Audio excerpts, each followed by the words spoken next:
mysterious death curse washes over the land, driven by a powerful artifact known as the Soulmonger.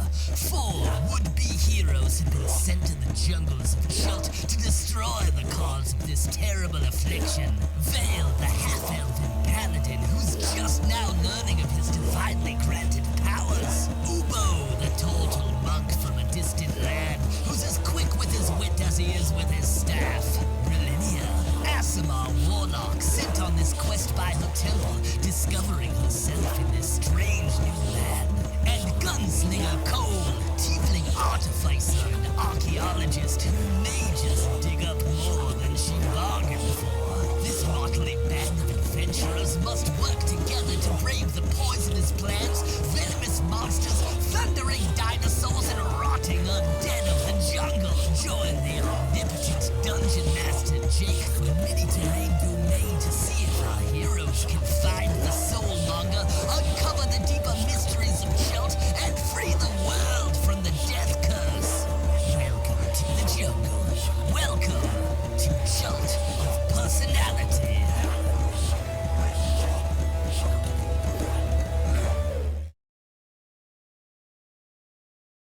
Hey internets, it's Jake from Mini-Terrain Domain, and this is Tomb of Annihilation's Chult of Personality, a D&D 5th edition campaign we play every Sunday night at 8:30 p.m. Eastern. But you already knew that because you're here. And guess what? This is episode 40. We were just talking before the stream that counting this episode with an average of 2.5 hours per session, this episode will mark about 100 hours that we've played in this campaign. I know for myself, and I believe for Megan, this is, for us, this is our longest campaign we've ever played in. And consistently, and Megan and Mike are playing 2 of the original party members from this adventure. Dunala, played by Marquise, is Marquise's second character, though he's been here from the beginning. And interestingly, Connor's been here the shortest and is already on his second character. To find out what happened to those characters, well, you'll just have to go back and watch the videos. You can find, I believe almost the first half is up on YouTube right now, and I'm working on getting the second half up. So please, be patient. Domain dice, these funky little devils below me. There's a crawl happening at the bottom of the screen that explains how those work.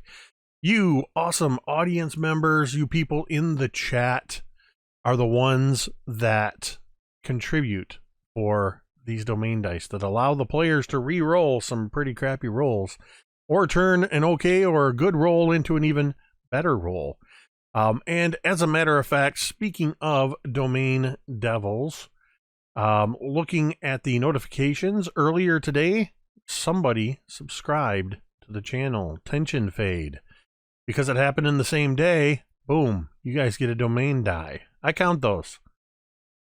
Megan has already used up her sneaky resubscribe in our last game.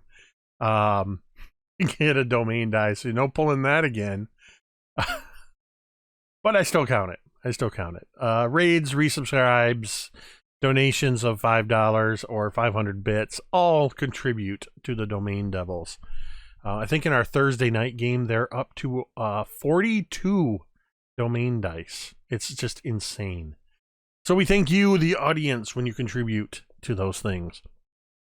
Anything else you want to know about, be sure to click, or rather type in the chat, !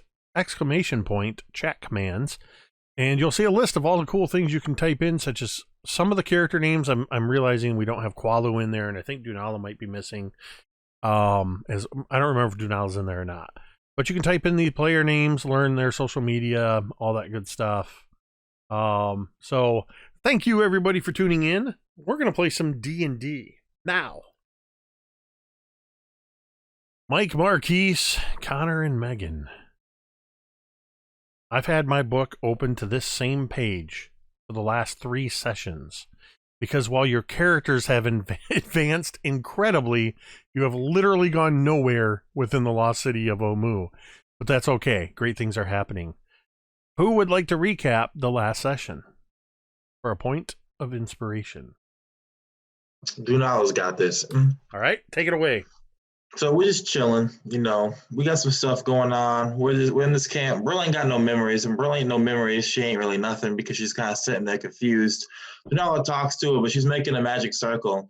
He helps her make the magic circle, and she's like, "This is kind of weird." And Dunala's like, "This is also kind of weird, but my name is Dunala. What's your name?" And they have a little bit of a conversation, and then they finish a circle, and he gives her Cole's journal, which she reads. But she reads it more like a work of fiction instead of like a biography, which hopefully she liked a lot because Cole's low-key a pretty nice writer. But regardless, bro reads that nice little work of fiction. And then the next day comes and Vale's chilling outside, pissing in the bushes, Moyo jumping around. And then his orc comes running out. Why an orc's here? Vale doesn't know. But then the orc starts name-dropping people, and Vale's like, this is kind of weird. And the orc is like, it's not really that weird, but it's a little bit weird. And he's also like, there's a bunch of Yuan-Ti coming. And Vale's like, what you mean there's a bunch of Yuan-Ti coming? But the orc, he doesn't really elaborate. He's an orc. Who knows if they can't elaborate? Who knows if they want to elaborate? Regardless, they come inside, and the orc wakes up Dunala. And it turns out this orc is Dunala's bro, Qualu. Now, Dunala and Qualu go way back. They used to work at the docks, lifting stuff, that whole thing. It was chill back then. But it turns out Qualu's kind of weird now. Qualu's been kind of like, following Dunala. Doesn't really tell him why yet. He's been following Dunala, been a step behind him this whole time, which makes Dunala think, how did you survive being a step behind me the whole time? But Dunala won't ask those kinds of questions because, Qualu, he's a pretty trustworthy dude, so he takes it at face value. But before Qualu can be like, yo, dog, guess what happened? A bunch of Yuan-Ti attack, as Qualu said they would, and Vale, kind of ignored, and Dunala kind of ignored. We all kind of ignored. Orvix, I think that's the dude's name. He kind of like puts some trigs over himself, hides himself in the corner. Dunala don't worry about that. They all go outside. They see the Yuan-Ti. They start fucking shit up. Everyone's dying. By everyone, I mean the Yuan-Ti, not us. We're not dying no shitty old Yuan-Ti. So I was going pew-pew, shooting them all down, rolling a bunch of misses and everything. Dunala dropping big damage. Vale rolling ones on everything. I made that up. That didn't happen, but it makes me feel better to say that. Turns out Qualu was just slaughtering people. And Dunala was like, damn, my dude's just kind of swallowing people over here. But TLDR, we kill everyone, but one gets away.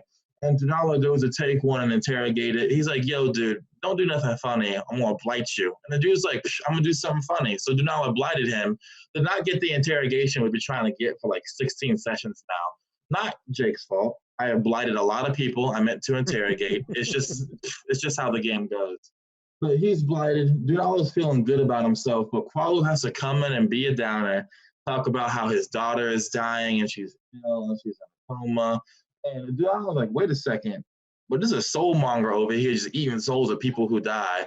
So now Dunala is hella in his bag, but while he's in his bag, Vale helps Brill get her memories back with the power of greater restoration, which I am just dubbing a Oogtown miracle. I think it's cooler that way. So Brill gets the memories back. She breaks down into tears and everything. But Dunala is so deep in his bag, he doesn't even see these tears. He's like, I gotta go kill a lot of people to make sure my daughter's all right. And it looks like Qualu's kind of down with it. Qualu's like, yo, damn, I kind of want to kill a lot of people too. So hopefully Vale and Brill are also on the same, let's kill a lot of people ship. And if not, I don't know, we'll talk it out. Who knows? But that's my session, dog. There you go. That's a point of inspiration well earned for that epic recap. Yeah, pretty much anytime an interrogation comes along, it's like that scene in Pulp Fiction where they're riding in the car and John Travolta turns around to talk to the dude and accidentally blows his head off. Every time Dunala is blowing people's heads off left and right. We also had a little bit of they seem to be coming with a little more frequency, but we had a little bit of third person out of character review or rather story reveal, where we saw yet again what looked like the resurrected Salida, their one-time guide who betrayed them and was murdered by Dunala, standing alongside the Yuan-Ti once great champion of Chult and Omu, then turned into a High Lord of the Undead, and now seems to be dealing some other machinations with this Salida at his side as the one that got away ran up to them, told them what was going on, and Salida whispers into Rosnasi's ear and says, "Yes, I told you they would be perfect."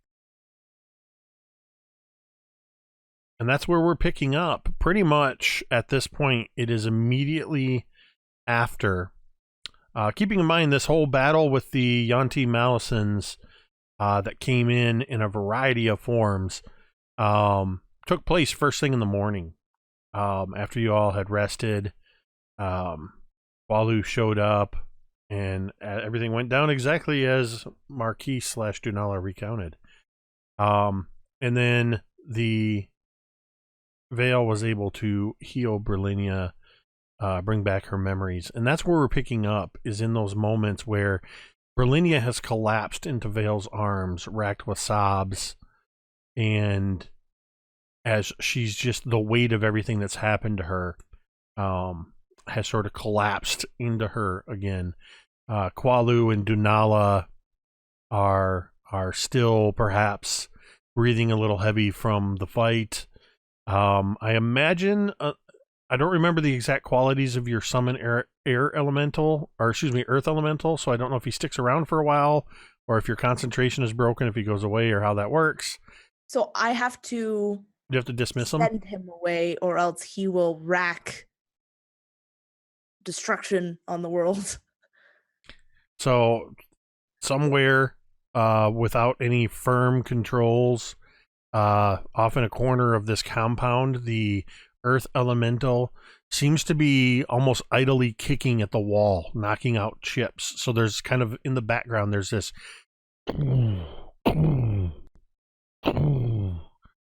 and just sort of peeking out from the shelter where you have spent a couple nights in this one building is the elderly scribe for the Weeping Friars that you rescued a couple days ago, Orvix Okramis. What would you all like to do?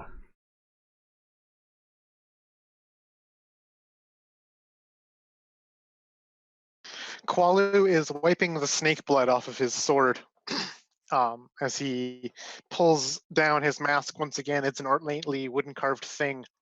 He points to the compound in which the three of them have been camping out. He tells Dunala, "Pack your things. We go."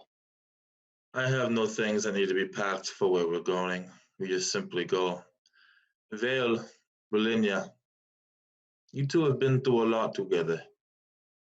I will not ask you to go with me to where I am going, but we and Qualu are going regardless. Wait, you going where then? Somewhere in the city is Raz Nasi, or just Nasi, as I will call him. Raz is a noble term, and that bastard does not deserve it. I will find him. I will talk to him. I may kill him. I may kill all of them. But some way, somehow, I believe that these 1T hold a potential, I don't know, cure for my daughter, a way forward. But the soulmonger must also be adjusted, and Orvix here knows about the puzzle cubes, how to find it. So you want to go save your daughter then? I cannot get back to Port Nyanzaru. All I can do is hope that perhaps the 1T have a way to keep her alive a little longer while we destroy the soulmonger. Once it's gone, if she does die, we can bring her back. I have seen it done. Right then. Well, let's follow your lead. Are you sure? Yeah, we'll help you in any way that we can. And his mouth opens for a second, and then he closes when he looks at you, Brilinya. I don't imagine Brilinya knows this shit, that Dunala views her in a very similar light to his daughter. And then after a very slight pause, he says, "Your memories, they have." She nods, and you see that in her eyes, while at one time they looked at you with this almost terrified, unknowing uneasiness, you can see now that she actually looks at you with with more appreciation than even before she lost her memory. And he notices that, but without referencing it, he says, somehow your flyers have done something to Irelek. I assume he is gone. So I will tell you this as well, Brilinya, and I ask your forgiveness in advance. But this brother Matthias, that is his name, yes? Next time I see him, Brilinya, I fully intend on killing him. As swiftly and as potently as possible. I plan on taking his heart. That seems very reasonable.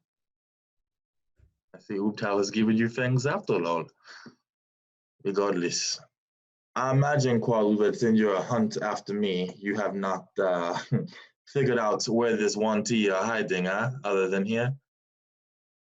I know they're here, but nothing more.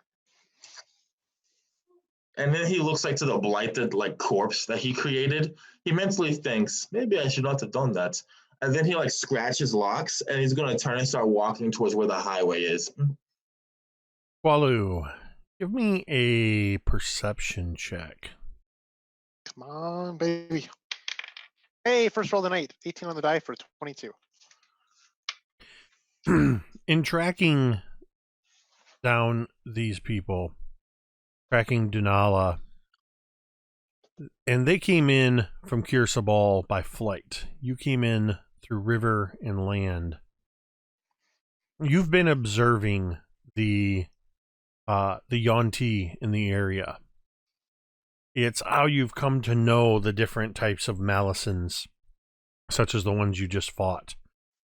And while you don't know exactly where they are, you have noticed that they seem to come and go in the general vicinity northeast of your current location.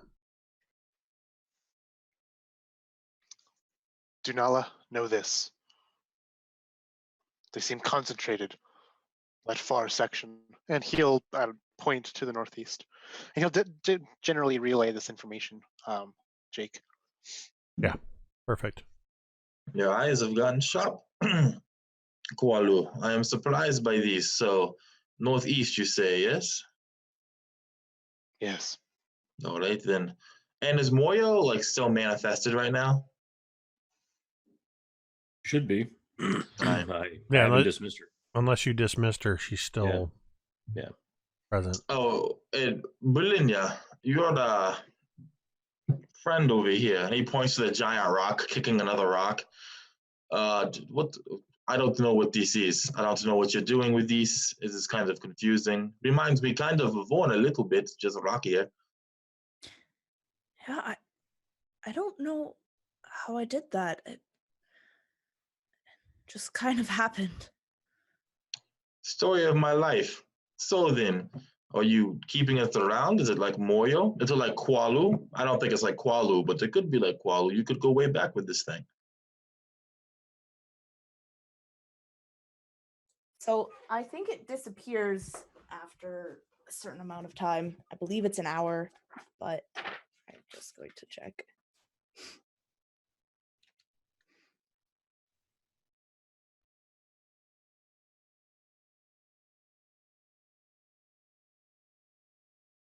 From the shelter, Orvix Okramas has emerged, realizing that the fight is over.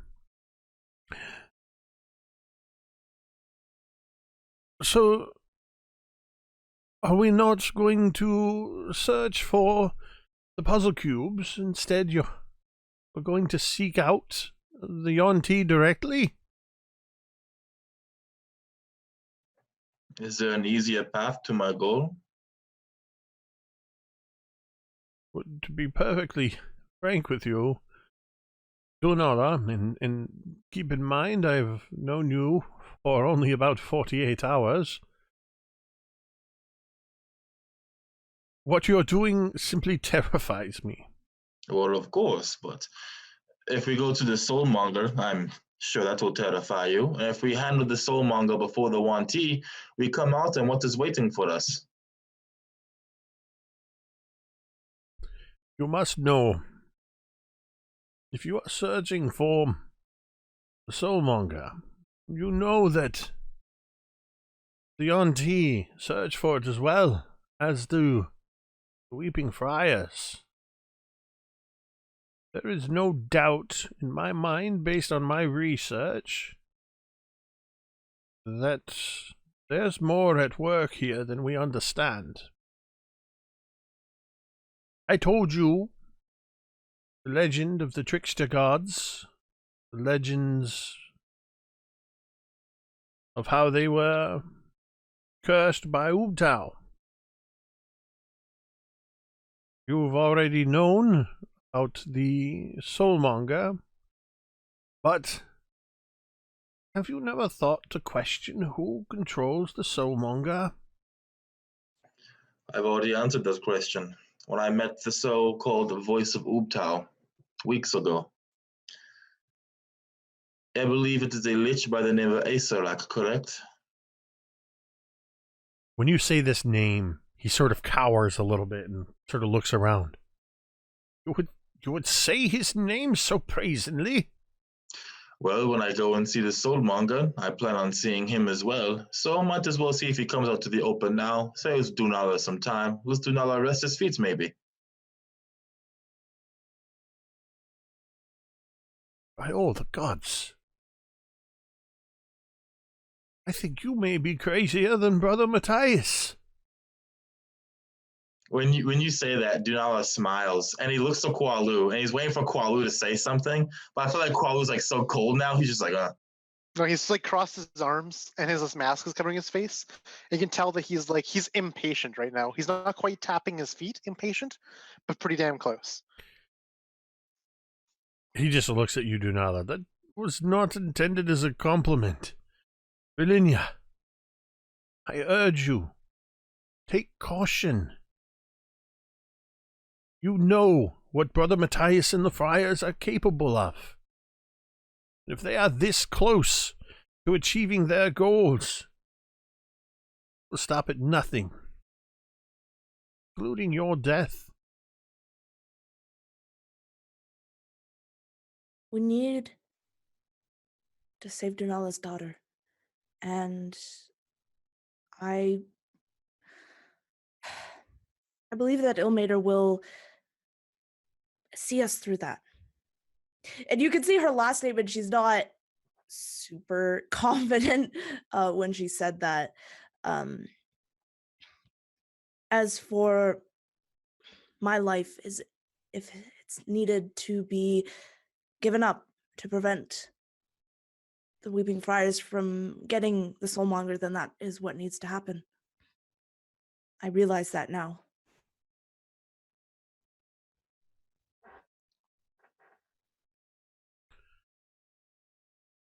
You've come so far, Brilinya. It is clear to me that these people, well, him anyway, and he sort of points to Vale, care deeply for you. I fear, much against my better judgment, that you are on a path that seems to be divinely blessed. And I cannot interfere with that. I would simply urge you, all of you, be cautious, to examine and think before you take action. Because what you are doing doesn't just affect the four of you. It doesn't just affect your daughter, Dunala. It affects everyone in Chult and in all of the realms. Let that weigh as heavily on you as it should. I will stay here. I will try my best to foray into the shrines and see what I can discover on my own. if you are moving into the city, I fear anything that would be a true danger to me will be drawn to you, so I shouldn't have to worry. But please, be safe. And I think Brilinya is going to approach Orvix and grab both of his hands. Thank you. You have shown yourself to be a true friend, and thank you for seeing through the Weeping Friar's lies. And you too, be safe. He smiles and nods at you. Says no more.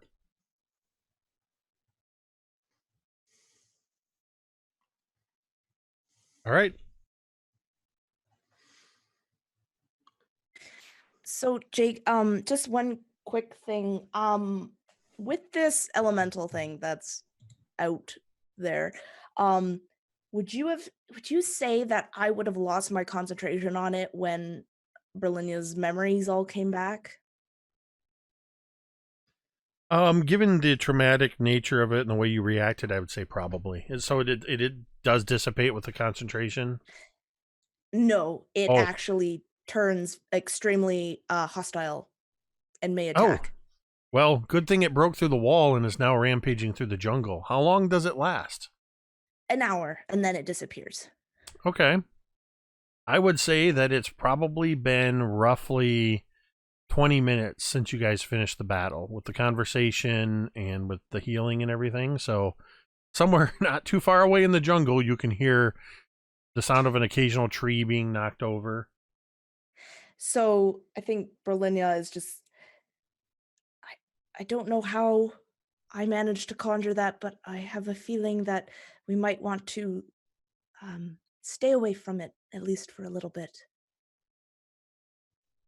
That seems a little bit wise. I agree on this. Well, what do you think? That's a rhetorical question, Vale. If you give me a serious answer, I'm going to be very disappointed in you. Look, I think we can kill two birds with one stone. If we can find out from the northeast where the first puzzle cube is, we can go there, tango with the UNT there, or even Brother Matthias and his merry band of miscreants, take them out, grab the first puzzle cube, and, I don't know, maybe carry on to the next, call it a day, come back, have a roast. Good plan. And Eric would be very proud of that pun you made. I caught that. Thank you. But you know what I mean? I mean, I think if we just head out in the direction, we're probably more than likely going to find one or two or three areas where there's puzzle cubes. I mean, they're all scattered around Omu, right? So why not? They're actually not as scattered as you think. You're not that far off, Vale, that if you were to continue in that direction, you will most likely encounter at least a couple of them. Your earthen friend has just cleared the way towards one that's just a few hundred feet that way, pointing to the west, where the earth elemental broke a hole in the wall. And you can actually see rising up beyond that the cliffs from which the gargoyles and the rock showed up when you first arrived. And there is the one we were headed to that way. And he points straight east. That was a few hundred yards across the boulevard. I say this, have Moyo go west and go get that one, while we go east to pick up that one, and then we continue on northeast to where the 1T likely are. Or, if it's only a few hundred yards, let's backtrack to the west, quickly go out and grab that one, because we don't know how to grab it. I mean, I don't know if Moyo can just go over there, nick it, and come back, or if we have to solve some sort of a annoying, drudging puzzle and possibly fight some things. I don't want to leave Moyo alone if that's the case. Fair. And if that's the case, I think you and Brilinya should go do that. I do not simply have the time. All right, Just fair. Fair enough. I tell you what, if we can go quickly over and grab it, we'll hustle and go up and meet you to the northeast, try and catch up. fine with me. Kwalu, are you ready? I imagine splitting the party is going to have no adverse side effects in any way, shape, or Oh, form. of course not. In fact, it never does. will love it. See, will love it. Yeah. Oh, I think so. I mean, I think most great adventuring parties do split up at some point or another, and they always leave faith and glory. Yeah, exactly. I have all these domain dice, so I think we should be pretty good going forward. I think so. Well, I mean, I think I've even got some points of inspiration too. Me too. See, I gave a recap. Well, that's neither here nor there. I will see you in a little bit. Okay, sounds good. Breaking the fourth wall loses domain dice. I'm just kidding. Well, funny enough, Mike would be negative in the hole for that. I know, I so would. You can blame the Earth Elemental. See, you thought he went through the wall in Omu. He actually punched through the fourth wall. Yeah, Deadpool actually poked his head out and was like, All right. In that case, Dunala would double check with Kwalu and start heading northeast. Okay, so to be clear, Dunala and Kwalu are going northeast. We're Strike Force 1. And Vale, Brilinya, and Moyo are going to go to the west to check out this one. Okay. All right. So, my question to Dunala and Kwalu. When you head out the wall of the compound, let me switch over to the map screen here.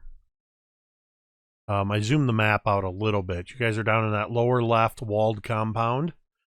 So, Brill and Vale, you will be heading to the west to where that solitary structure is in that little pool of water. Dunala and Kwalu, when you head out east, the first thing you will encounter is the boulevard. Will you go north a ways on the boulevard? Will you jaunt straight east to that circular temple that's there? Or will you actually go northeast as much as you can? I'd say that we climb north on the boulevard. Gives us a good line of sight for anything that's trying to approach us or flee from us. And then we can cross the river when we get to it. I think we should go north on the boulevard up, let's see. It's 1, 2, 3, 4, like 4 or so buildings, and then start cutting through that alleyway to the river. All right, so more or less parallel, just slightly north of where that horizontal boulevard goes, north of the lava. Okay, perfect. Yes. Perfect. All right, you guys will start heading that way. Since it's so close, we're going to cut over to Brilinya and Vale.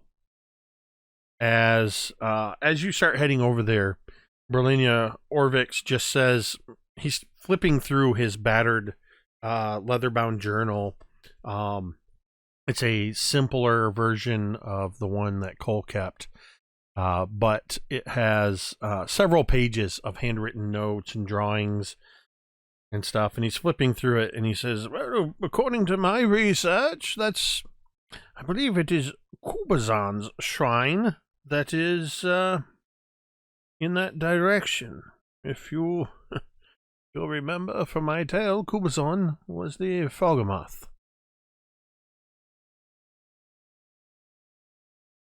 Do your writing say anything about the any problems, tricks, traps, guardians? Other than what was said in the legend of Kubazan, I haven't actually had a chance to view the actual temples yet. Looks like Mike the Piper was just gifted a sub from an anonymous donor, which of course grants you another domain die. So thank you to the anonymous gifter.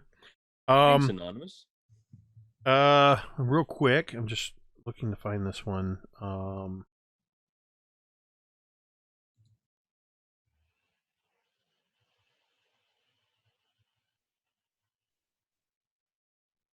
because it's been a while since we went through the legend. Would you guys like to hear the entire legend or just the relevant piece? Maybe just the relevant piece. I mean, I imagine we have a lot to.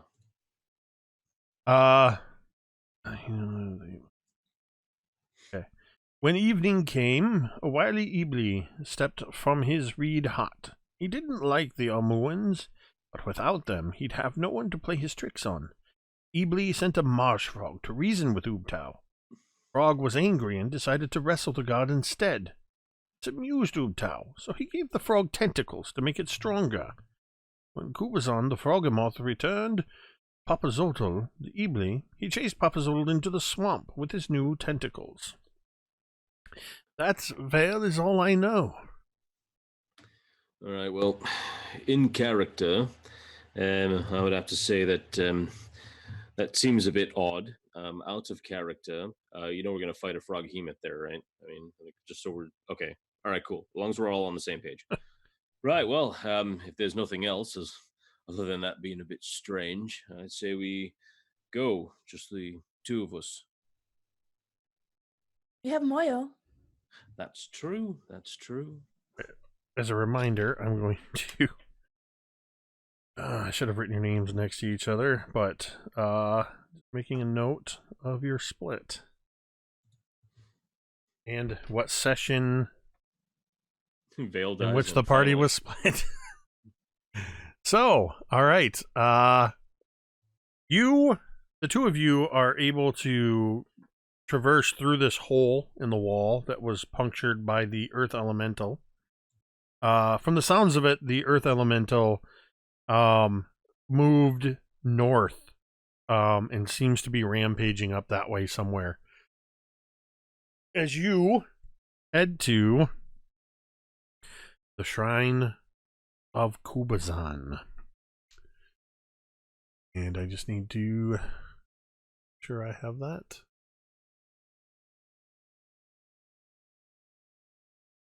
And there we go. Okay. So, Brilinya, Moyo, and Vale. As you advance to this area, it's just a couple hundred yards through the light foliage of the overgrown city. A rectangular pool of murky water stretches in front of a vine-draped shrine. Rope bridges that once spanned the water float on the surface, tangled with other debris. The shards of a toppled monolith form stepping stones to the middle of the pool, where a statue of a stone frog rises above the water. You are approaching from the east, so you are kind of to the right side of this shrine. What would you like to do? Quick question. How far is the statue from us if we stand at the edge of the pool? If you stand at the edge of the pool, the statue is... well, there's pieces of it that lie in the pool, but the pedestal of it is about 30 feet. Right. Let me see. I think... Give me 1 second. As I jump us over here to this map screen. And if I do this, property, yes. Wonderbar. Think.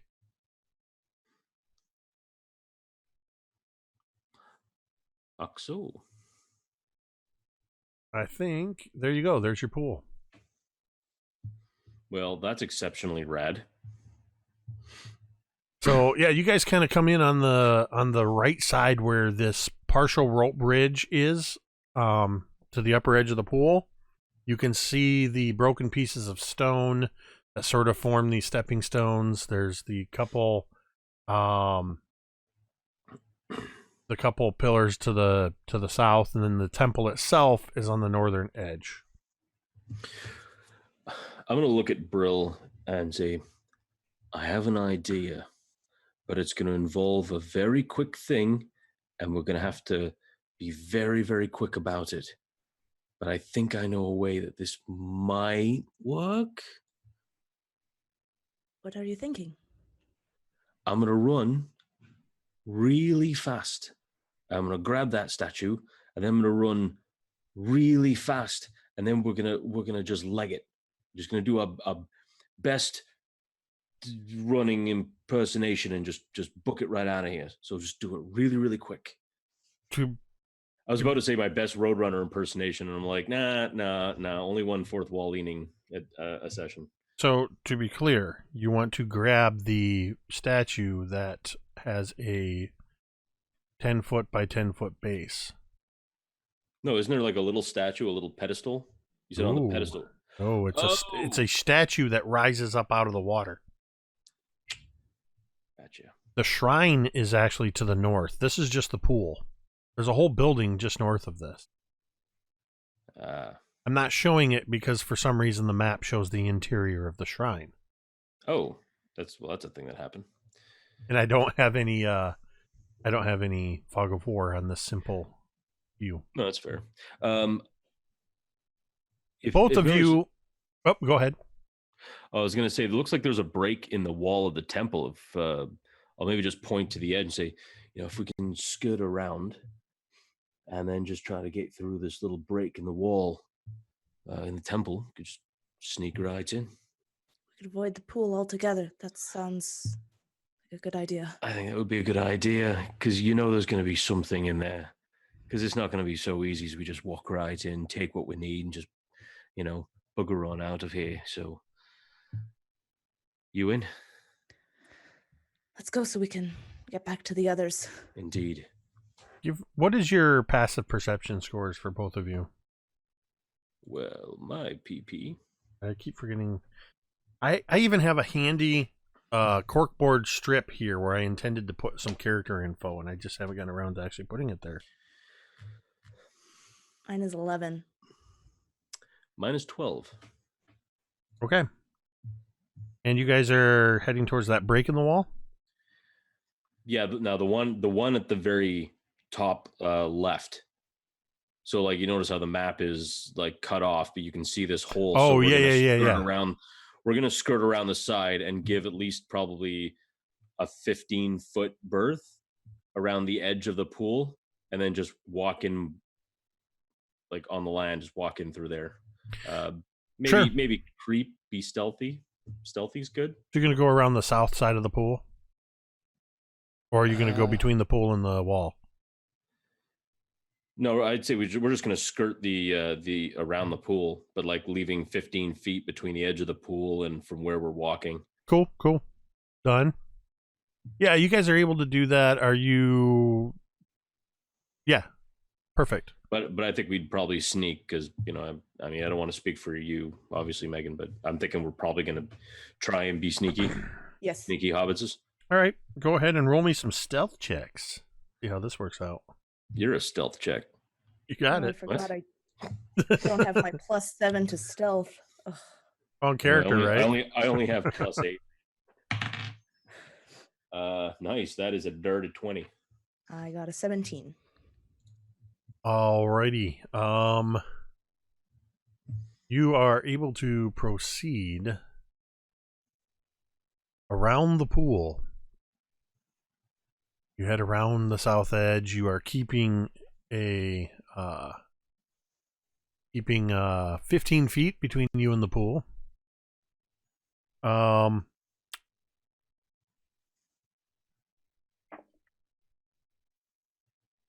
Actually, so as you're kind of skirting around, you get around that south side of it, and then you come up on the east edge, or west edge rather.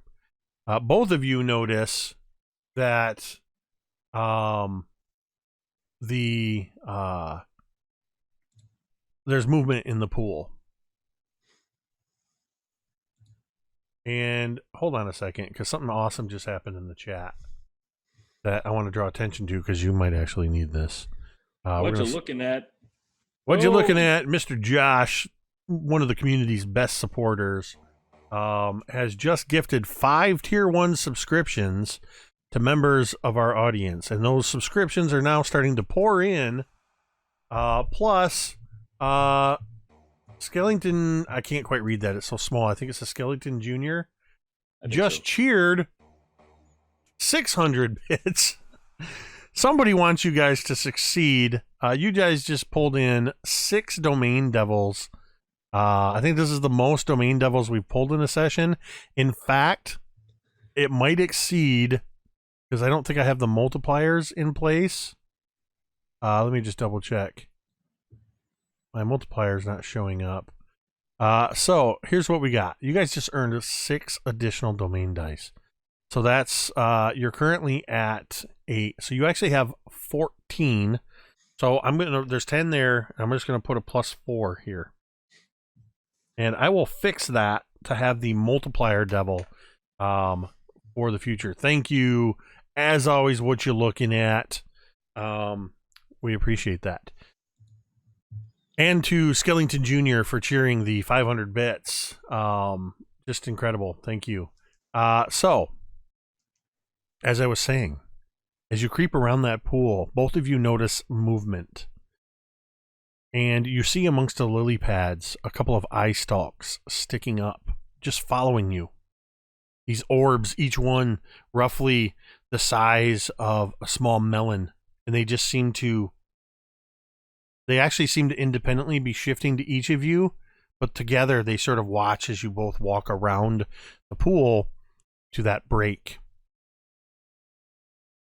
All right, you get to the break without incident on that northwestern edge. What would you like to do now? Probably go into the temple. Skirt around towards the front. Okay, excellent. Yeah, Vale? and I'd probably want to keep an eye on absolutely anything else that, if anything's like just kind of wandering around looking for 2 people that split from their party to go off and eat us. All right. So I don't know if I need a perception check or Yes, not with that. go ahead and give me a perception check. And that is it's an 11. Yay. Okay. So you guys easily make your way around the front of the temple there, and you see a door, a locked gate, and carved into the lintel above is a phrase written in Old Omuan, the same language as you saw that things were written along the when you went through Nangalore.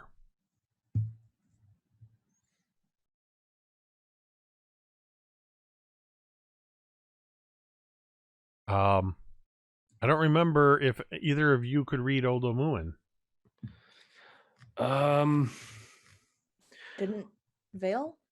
Oh, yeah. I mean, I want to say I think so. Vale. But I can make a roll. If I remember correctly, I think Vale, that was one of your Ubtao Jesus things you were given. Was that you were see Marquise is nodding because it's slipping into the vernacular of our game. So you are Ubtao Jesus. It's one of the features that you gained from the being the chosen one of Ubtao. So it takes a moment for you, as you're looking at this, to realize this isn't in common. But you are able to read the phrase, Ubazan urges us to tread without fear and to give back as much as we take. Otherwise, the gate is locked. What would you like to do?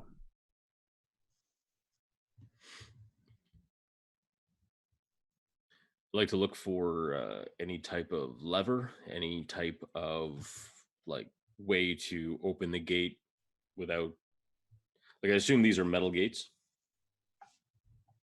Sure. Yeah, they are. Sure, why not? Yes. Yeah. They're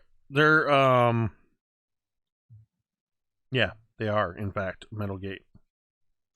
Okay. Yeah, I guess I would probably just look for any type of a latch. Other than I'm assuming there's probably a lock in the center. Is it like a padlock sort, or is it like just a kind of like a? Kind of like an integrated lock in the gate. Oh, okay, yeah.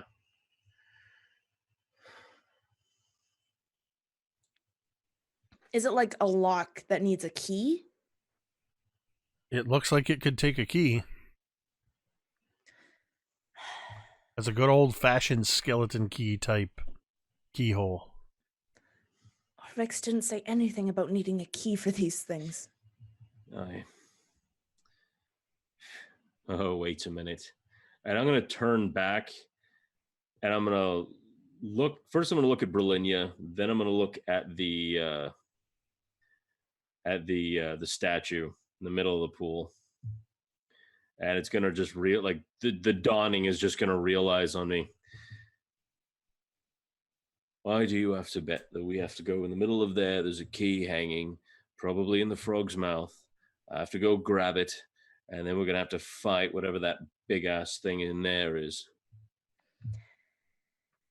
That would make sense. Somewhere around here. I could see that. It would just be like the kind of thing that some really sadistic person in charge of our destinies and fate would like to do. Right, well, okay, so here's what I'm thinking. I'm going to go to the center. You just kind of stay here. If it looks like I'm getting into trouble, or if I'm getting grappled or perchance eaten by the owner of those two big eye stalks that were following us, maybe you can get me out. I'll be ready. Okay. We're going to split the party twice. Nothing could possibly go wrong here. All right. I'm going to go to the edge of the pool. And so now you're standing between these pillars at the edge of the pool. Correct. Yes. Between the two pillars, my back is to the temple. You're now if you're on the edge of the pool, you're only about 10 feet between you and the statue.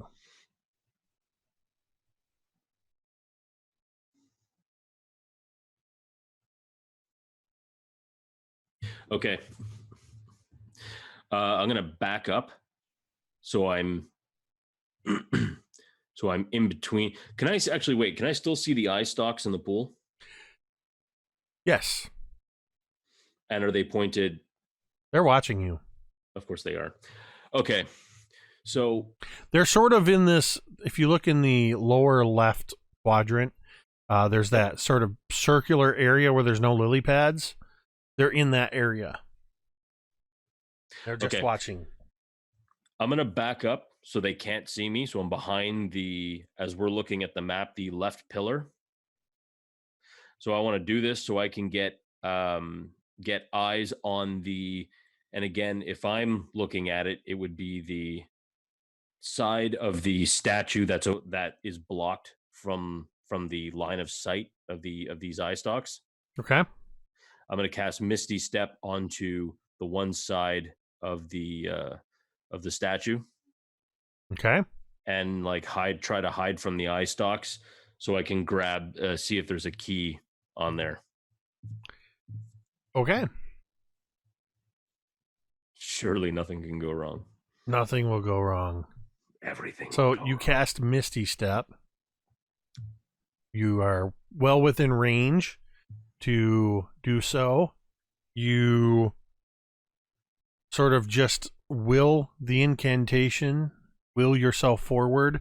There's a brief moment where it looks as if your form shifts forward in a mist form and then recoalesce on the plinth of this statue.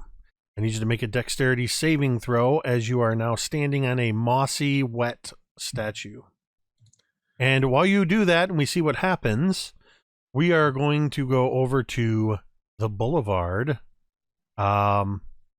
Where heading up the boulevard to the north is Dunala and Qualu.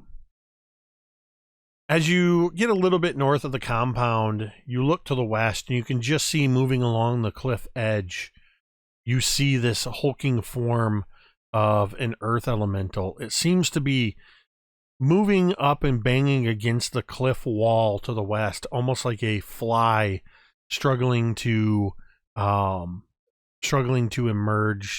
banging against a window or something like that. As it's just you begin heading north. Are you guys talking about anything? Yeah. What are you guys doing? Qualu, Hmm? I'm surprised that you have not asked me about Kashia. And you know that Kashia is Dunala's late wife. And he goes on to say, after all, last I checked, my exile was because I supposedly murdered her. I know that you would not be a man to do murder. You are correct, or at least for the time you're correct. You were a man. Were. So then you know Of what? what I've become. Yes. Is that the reason for your coldness, or is that simply the result of you trekking through these jungles all these months? The latter. You've lost something, Qualu. Found something too, more than the mask and the sword. And Dunala's like turning to face you as he's walking. But you have changed, yes? As all will. As all will. You know, Qualu, on this journey, I did succeed in one of my goals, and that was meeting Ubtao. Is that so? That is so. I met him. I talked to him a couple of times. He would take me away from this, I guess, body, show me things, show me the soul monger, answer me questions. And yet he never once sold me the soul of Keisha. Do you think Serious ways. it is too late to save her? Yes. I do too. You know, she really was, as her name said, the favorite of everyone. It felt like when me and our daughter Adesne were around her, everything surrounded her, orbited her, like she was the sun, like she was Uptal himself. But I wonder why it was that she had to be the one to die and not me, Qualu. Have you ever asked yourself a question like this before? I do not worry with questions like that. You never did. I never did either. I would just get drunk, but I don't even think I can get drunk anymore, to be honest with you. But I do still wonder. I wonder why Dindar chose me. I wonder why Keshia had to be the one to die. I wonder why Adesnia is sick. I wonder why I have been turned into this. And he holds up his hands, and you can see the scales, even though many of them have fallen off. Ubtal says, however, that soon I will be scaleless. A miracle, is it not? Only if you see it as one. Ubtal said something similar. Tell me, Qualu, that mask, where did you get it? I found it. I found all of my things. I do not wonder why I found it. I see. Maybe that is your virtue then. Do you He'll ever... take it off. He'll take it off to show you what it's like, to show you the kind of the polished, smooth, ebony wood of it all, and the intricate patterns on the outside. And Dunala will take it, assuming you let him like hold it for a moment. Yeah. This is magical. And that sword on your back is adamantine, yes, or something similar, or something that replicates. I'm not sure. Tell me, Qualu, the people you have killed to get here, do you ever think about what it means to kill them? I think about what your daughter means to you. I wonder if that makes it worth it. I look at Brilinya and Vale. Brilinya, when I met her, she did not kill easily, but now she does. Vale, when I met him, he always seemed to not hesitate, but there was something in his eyes that has, I don't know, been lost, maybe changed. I'm not sure. I'm not sure if that is Ubtal's will that we become such predators here in Omu and Chult, but it's strange how easily we take life, you know? If I would have fallen on my first day in Chult, then I would have failed you. I suppose you would have, if that is your perspective. And he'll hand you back the mask when he says this. He'll slip it back on, covering his face once more. Keishia is not the only person who has been taken by the soulmonger that I know of. Brilinya had a sister, as I'm sure you've heard. Cole, I believe her name was. I met her once. Ubtal introduced us once. Her soul was being consumed at that moment. Do you think it will be possible for me to pull these souls out of the soulmonger, or are these two lost, Qualu? I do not know the nature of the soulmonger. I know of its name and its legacy. I know that it must be destroyed. I suppose it must be strange for me to keep asking you these questions that you surely do not know the answer to. I think the emotion of nervousness has finally come back to me. It is making me talk and ramble and say a bunch of pointless things, huh? I will always remember our long talks, where you do the talking. Well, I do the talking and you do the drinking, and then I do the drinking, and then you do the yelling, and then I do the yelling, and then Keisha does the yelling, and then I sleep on the couch that night. Then everything's good in the morning, Everything's good. beyond the headache. And when Dunala, like, he echoes what you say, and then as he's walking forward, he will turn and start looking for the alleyway he wants to turn down. There, I think it's there. All right, so looking at the map, you want to go 1, 2, 3 between starting at that fourth building on the right, and kind of want to start working your way through the alleys. Yes, sir. Okay. You do so. As you begin moving through those buildings, would you do so with any degree of stealth? Dunala is at least trying to take some stealth going ahead. He knows he's likely being watched anyway, but he doesn't want to alert anyone who might not know he's here already. And Qualu has a similar perspective. Like, if he's being hunted, so be it. He will not be able to shake a hunter at this point, but he's not doing an active measure of yelling and screaming and clanging his metal garments. So kind of a mix of both, I guess. So if you want to do a stealth check, Jake, I got a 15 on it. Yeah, I mean, that's up to you guys. If you're trying to move stealthily, then yeah, do so. I think here is more like speed is more of a priority than stealth. I think for Qualu at least. Mm-hmm. I feel like Dunala will say, Qualu, listen, you have sharper eyes than I do. You will go ahead, you'll be fast, I stealth behind you. I have backup, obviously. If something happens, they want to know I'm here. That's likely more advantageous, yes? That will work. All right, then. I shall be your shadow. And then he will then go into like his like crouching, and he'll just basically be shadowing Qualu from about 15 feet behind him as we move forward. All right, and you had a 15.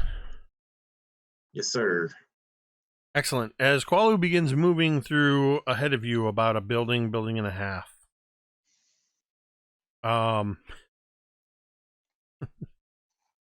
Dunala, you move alongside one of these ancient buildings, and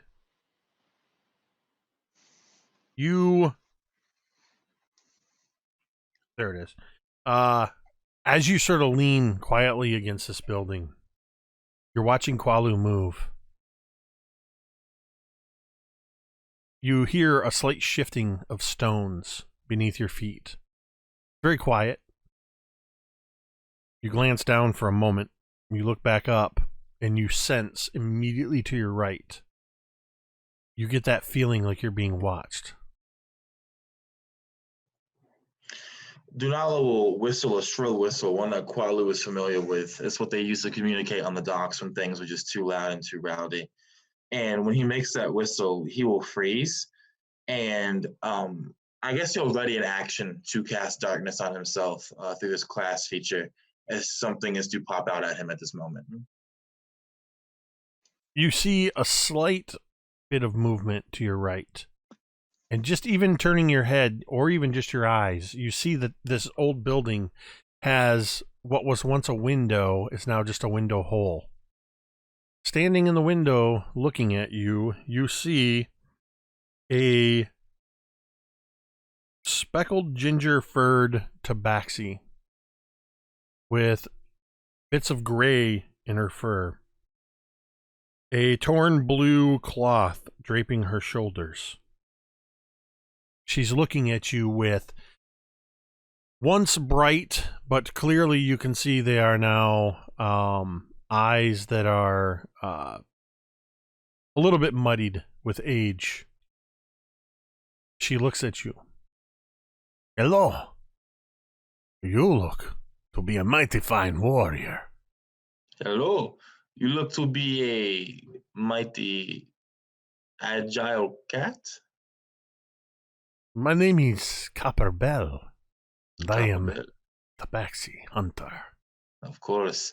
My name is Dunala. I am a very striking, dreadlocked man. I will have to take your word for it. I am not I am not very good at judging the aesthetic qualities of the humanoid races, at least not the ones that are without fur. You are here in the city, as they say, the forbidden city of Omu. Do you too also seek a noble and glorious death? Make a history check for me. Gotcha. Oh, that's a 19 on the die. So with my modifiers, it's going to be okay, that's an 18. So, with your time on the docks and in Port Nyanzaru, you've seen a lot of people come and go. And you gather that you've picked this up, that it's not unheard of for tabaxi to make their way into the jungles of Chult. Because it's seems to be common among their culture when they reach older age. They often go off on solo adventures or in groups, seeking to die in some glorious manner. For that, or rather with that bit of knowledge, we're going to cut over to Vale and Brilinya back at the Shrine of Kubazan. This is what I get for complaining I was on the same page for 3 sessions. Now I'm jumping all over the book. Vale, you misty step onto the slippery stone of this frog statue in the middle of this pond and this pool, and for a moment you just suddenly your feet are slipping from underneath you. You have to grab at the stone, and for just a moment you feel like you're going to slip down into the pool. But there's enough of the shapes on this statue that create handholds that you're able to hold yourself up precariously on the statue out of view of the eye stalks. Brilinya, you watch as Vale seems to like poof and then whoa, but seems to have steadied himself. What would you like to do? Right now, Brilinya is going to be standing at the edge. Your mic just went to utter distortion, Meg.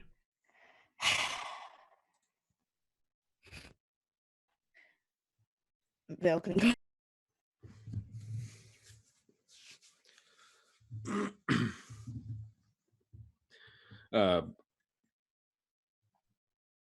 Yeah, I'll be holding on for dear life.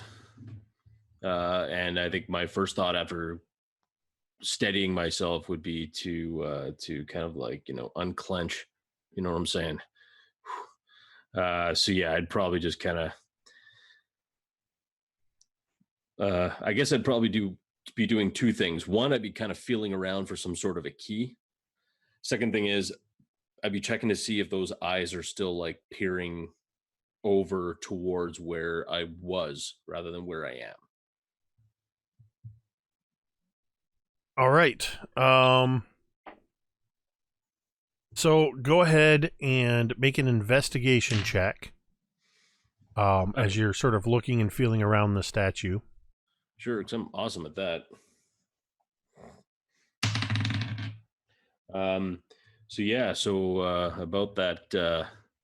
About that domain die. Right? Yeah, there's 4 of them that are not currently displayed. I am going to use one of those. All right. Because I really need it, because I just rolled nat 3, and and I would very much like to,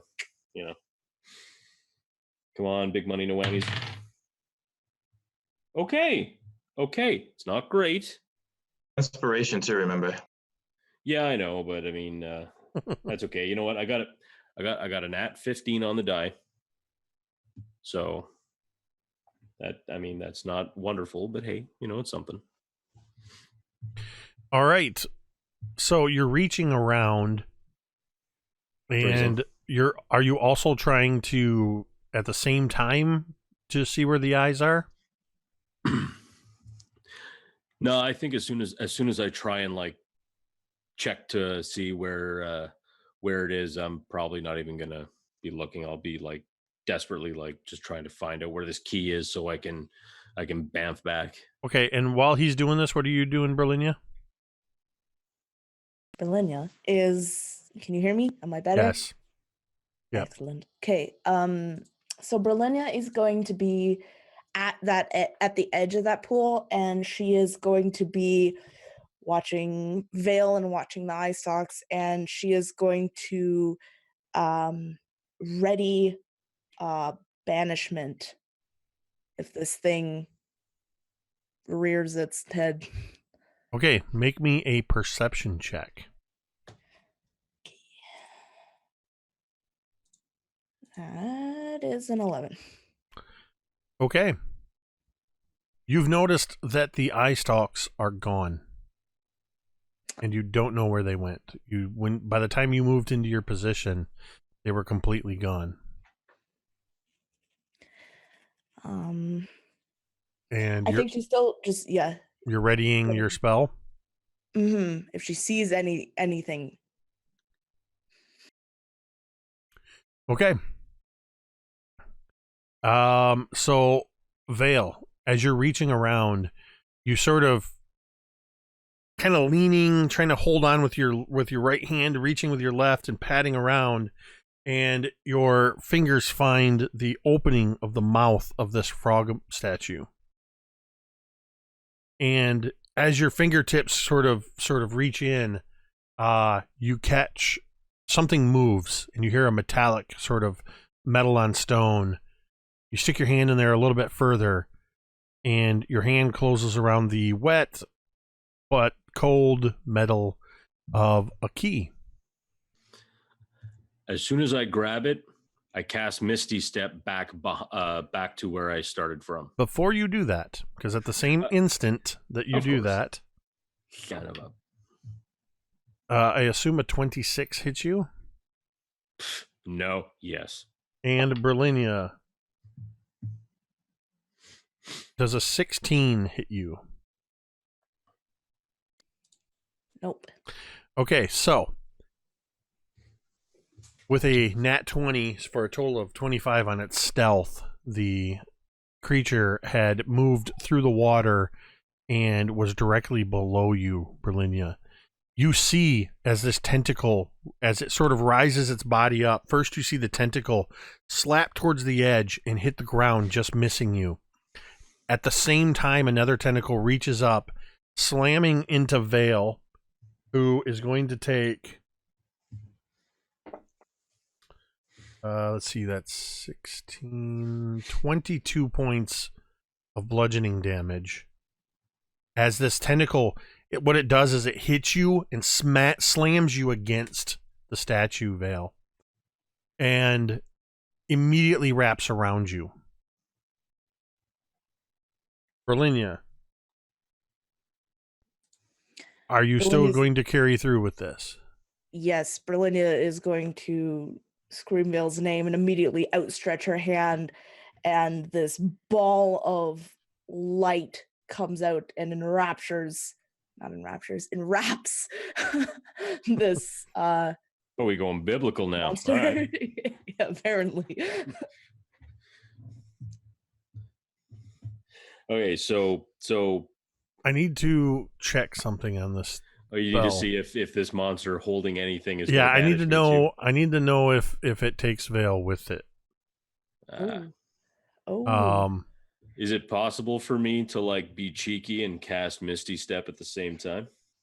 It's just one creature that I can see within range. What does it say about? I didn't say anything that it's holding, but No, because if I cast it at higher level spells, I can cast multiple creatures. So it seems like one of those things that you can. Okay, so Vale, I will. Here's what happens. So it's got to make a Charisma saving throw. A charisma saving throw. I'm sure a Froghemoth has high charisma. Oh yeah, they're charismatic. They're notorious for their high charisma. They are. So with a 7 on the die, that is a 4. So it's going to fail. At the same instant, Vale casts Misty Step, but because you got grappled and slammed against the statue, we're going to roll a d10 to determine what direction you Misty Step in. And I will tell you what those numbers mean. Sounds so good. Roll a d10. You got it. And I got a 9. Okay.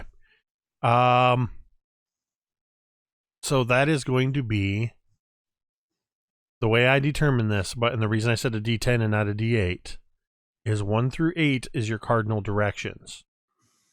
9 is up, 10 is down. So you have just Misty Stepped 30 feet straight up into the air. Brilinya, you see Vale suddenly, it almost looks like the Froghemoth disintegrated him as it slammed him against the statue. But you've seen Vale do this. You just saw him do it a moment ago. As he sort of turns to mist. And then you catch a movement 30 feet up above the statue as Vale suddenly and is now immediately starting to fall. Brilinya, what are you going to do? Is there anything you can do? I don't know. 30 feet, that is not... I don't know if she would be able to get her wings and get there in time. I don't know. It's your turn. It would take you an action to activate the ability, and you would still have your movement. Okay. Then yeah, she would do that. You would see her just running at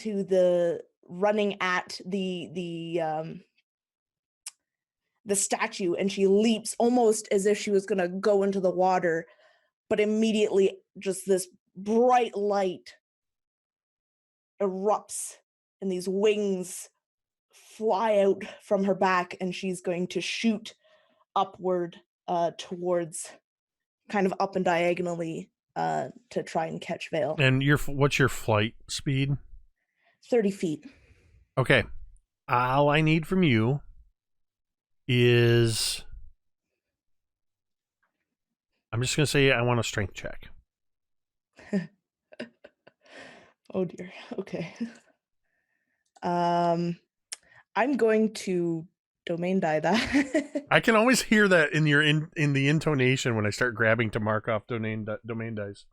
All right, you have two more remaining that are not displayed. Okay. What did you roll? I rolled a 2. My first roll was a 1. Oh boy. And I set it at a DC 10.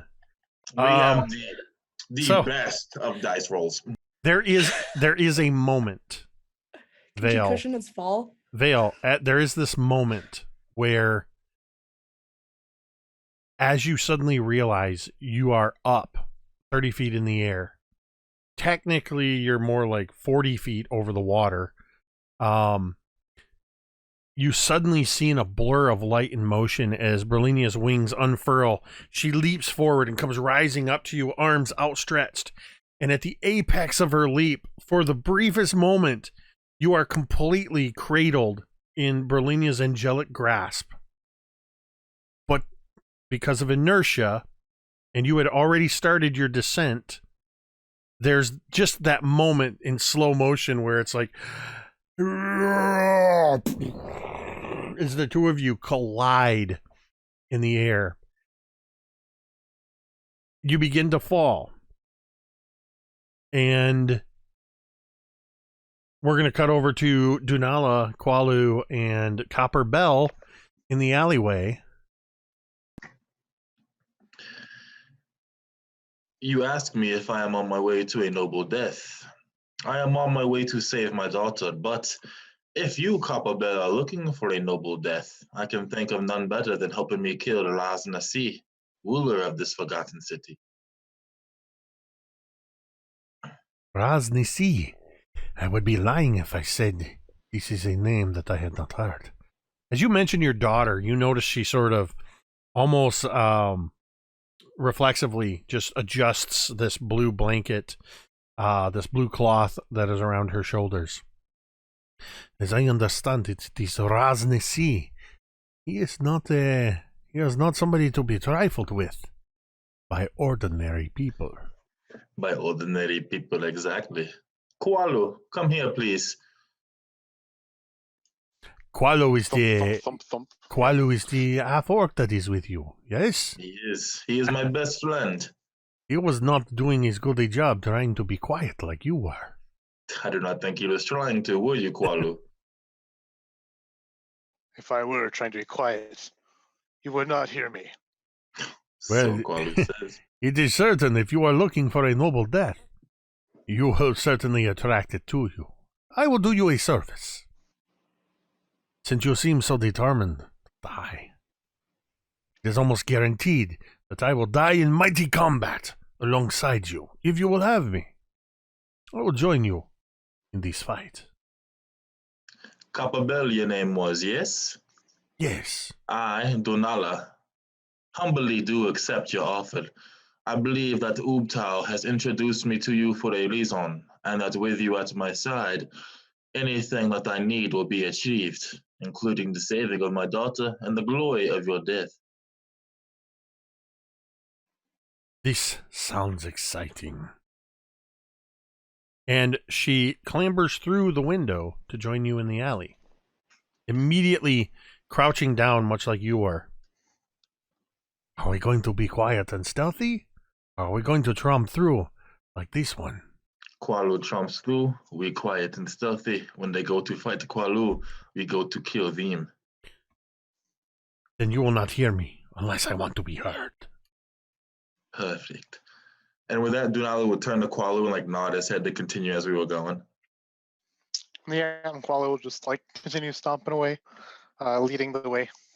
A bit resignated that we have more dead weight with us than just me and Dunala, but he utters none of this sentiment beyond maybe a grimace behind his mask.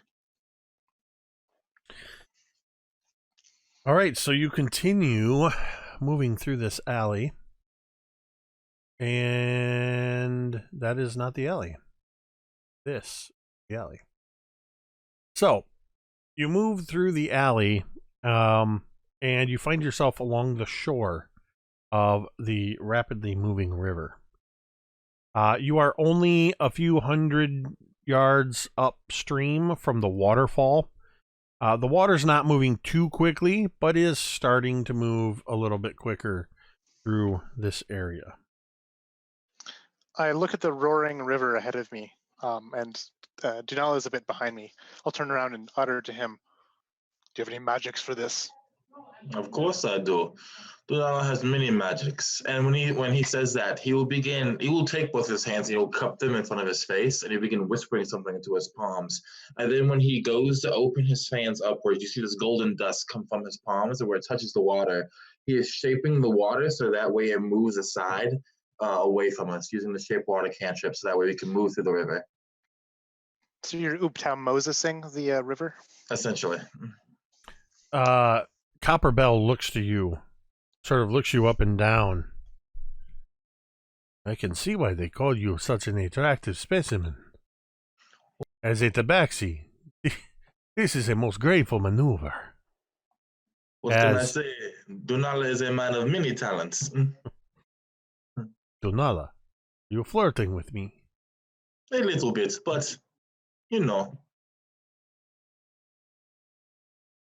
Perhaps in my younger days. And she gives you a wink and quickly moves. Almost for a moment, she leaps into the waterbed. She does that thing where she kind of stops at the edge and just looks to be sure, looking to the divided water on either side. And then she leaps onto all fours and bounds across the river towards that other boulevard. And very quickly, she gets up to the top of it, and immediately, as soon as she's up to the top, you almost don't see her take this action as she suddenly pulls a short bow from off of her back and begins to do this. I forget you guys can't see me. I'm acting out these scenes. She pulls the short bow, and she immediately is just covering the area. And then she looks to you, and she mimics that whistle that you gave to Qualu a moment ago, giving that sharp whistle, and sort of jerks her head, motioning you to come across. She's a scary one, Qualu. We need a new whistle. I have a few. And Qualu will do kind of like a leaping sprint here, a sprinting leap. Just kind of sprint through the river bed to make sure that if something bad happens to Dunala, and the water doesn't flush him away. All right, so as long as Dunala holds his control water, you guys make it across there perfectly fine and find yourself on that long boulevard. Can you bring us the map for a second? Absolutely, as I got to bring up my copy as well. There's like a right there, like behind those bushes, like right to the north, like going up those stairs. Oops, I just completely moved the other map. There's the tower building or something. Yeah, that like tower building. Dunala wants to skirt, or what in the world, Jake? Hold on a second. It's this. This is Eric's view of the place. Yeah, it's an Eric. Okay, so we're a little zoomed in now. There we go. So, which ones are you talking about? So right, like directly north of the boulevard, there's like that big building with the compound wall around it. Dunala's he wants us to skirt around the back of that, like going up along the river, and then cut across the top of it. All right, 1 second.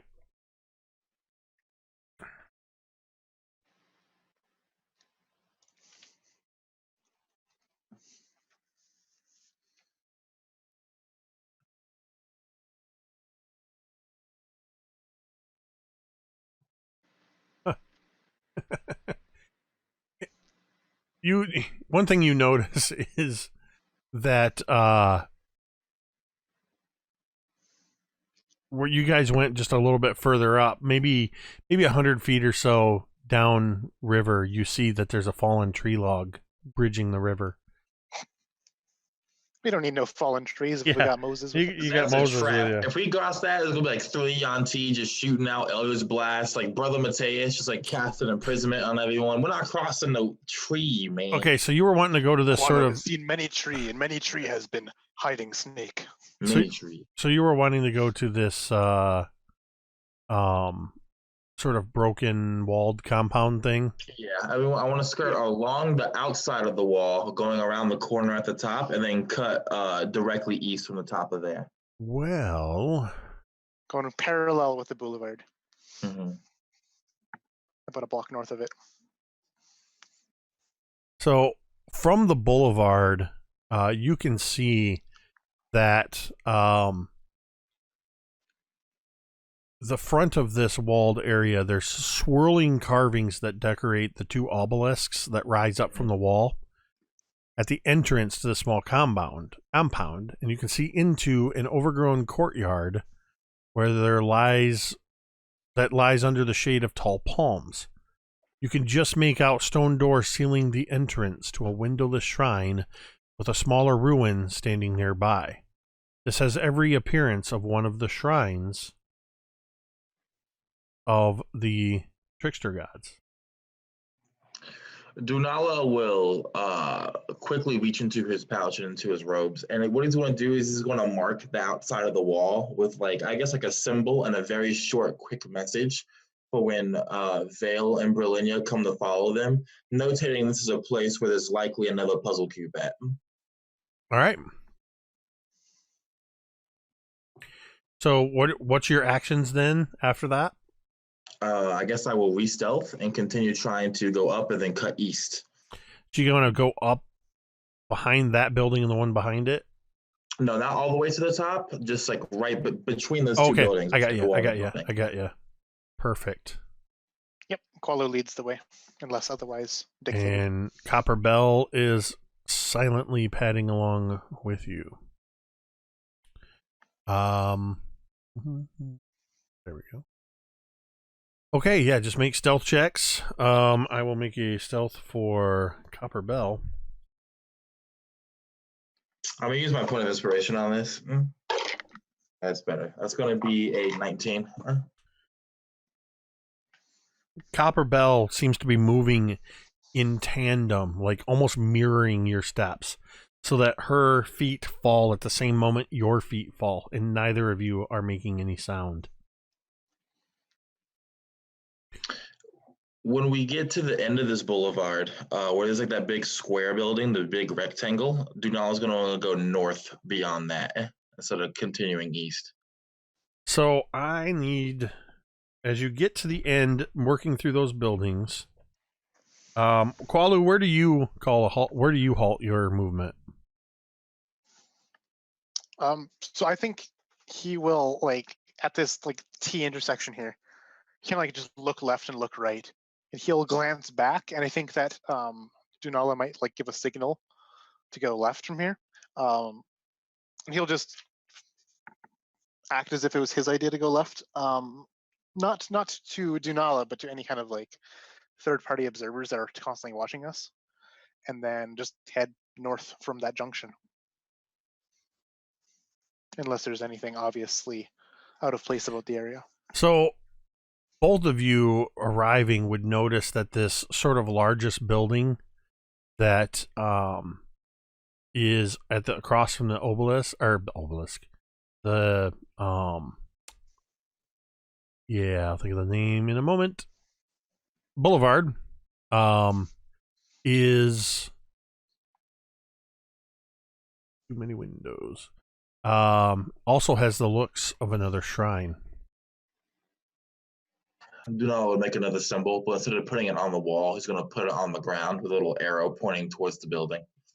All right, this one,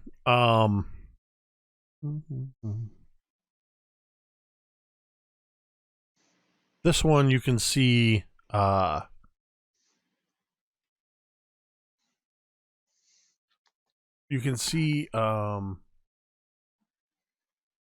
pair of needle-like columns marking the entrance to a walled ruin. In the courtyard beyond, that does not match up with what's on the map. Oh well, ignore the map. Hear my words. Mark the entrance to a walled ruin. In the courtyard beyond, banyan roots envelop a squat building. The stone doors that seal the entrance are carved with images of snarling bears with long, sharp claws. Just wanted to read that to you in case you change your mind. Nah, we got Vale and Brilinya. You got other things. You got other things you got to do.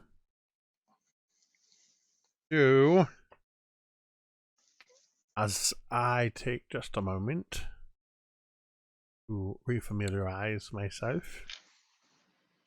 Yeah, as we just skip through all this content and go straight to the prize. Nope. I was 100% after last session prepared for Dunala / Marquise to want to just move in the direction. We got moves to bust. So I need Qualu and Dunala, and I'm also going to do one for Copper Bell. Make me perception checks. All right, that is going to be domain die worthy. That's 2 domain die. All right, you are There we down to the 10 that are displayed. I got a 22 in my perception. I got a 3. Dunala, Checking out some cat butt. neither you nor Copper Bell have a very good vantage point from between the buildings. Qualu sort of comes to the end of that boulevard, maybe stepping down a couple steps as you look to the right and you see where that large crater with all the lava is. You can actually see out on a pillar of land that sticks up another shrine, it looks like. And then looking to the north, you can make out the circular edges of what looks like it was once a mighty palace. The circled walls surround this area. And you can just start to see, as you look down that roadway that leads in, you see a couple of humanoid figures moving through the street. One of them has the head of a snake. The other has the body of a snake. And they sort of just cross that second road looking up into the circular city. Looking like they're possibly moving on a patrol or just passing from point A to point B. They're traveling far. With that, we're going to cut back to Brilinya and Vale, now falling 40 feet from the sky. Vale loosely cradled in Brilinya. Brilinya is falling sort of downward, her wings suddenly flying back up. Brilinya, I will allow you to make one more attempt to right yourself. I'm going to give you a choice. You can make a dexterity check to right yourself, which will then make you have to make a disadvantage check to maintain hold on Vale. Or you can envelop Vale and cushion his fall.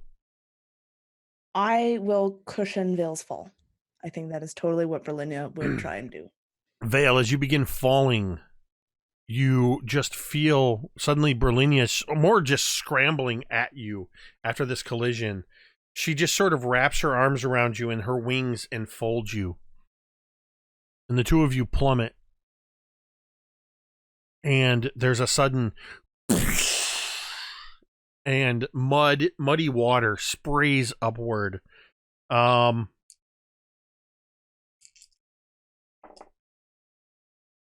Okay, not too bad. Brilinya, you take 13 points of bludgeoning damage as you hit into this water and sort of slam maybe part of your shoulder. You sort of hit the edge of the statue. Because she has completely enveloped you, Vale, she has taken all of the damage, absorbing it for you. The two of you end up in a tangle of limbs and wings in this muddy water. You are now in just sort of to the northeast corner of that statue, down about 10 feet into 6 foot deep water, very muddy water. Brilinya, from casting that spell, you have less than a minute before that thing returns. Vale, you are surprised to see that you are still gripping tightly in your left hand the metal key. I am very surprised. I quickly look over Brilinya and say, right, quickly before that thing comes back. and I'll get up and find the quickest way out of the pool, and then I will run to the door, try and like helping Brill where I can. Actually, Connor has brought up a very good point in the chat. Oh yeah. You took some fall damage there, so you do need to make a concentration check. What is that? It's a con. It is a con check. I'm just trying to remember. It's 10 or the DC is 10 or the damage taken, whichever is greater, I believe, or less. Yeah, 10 or half the damage taken. Yes, 10 or half the damage, whichever is greater. Is that how it works? I can never remember. Yep. Whichever Okay. is more. So 10. You got to beat a DC 10 con save. Okay, well, I'm using a domain die. All right. Josh, they took no time, no shame in burning through those 5 domain dice you earned them. Whoops, I took them all away. There, you get none. Okay. So re-roll that. Right, that's much better. That is a 13. So okay.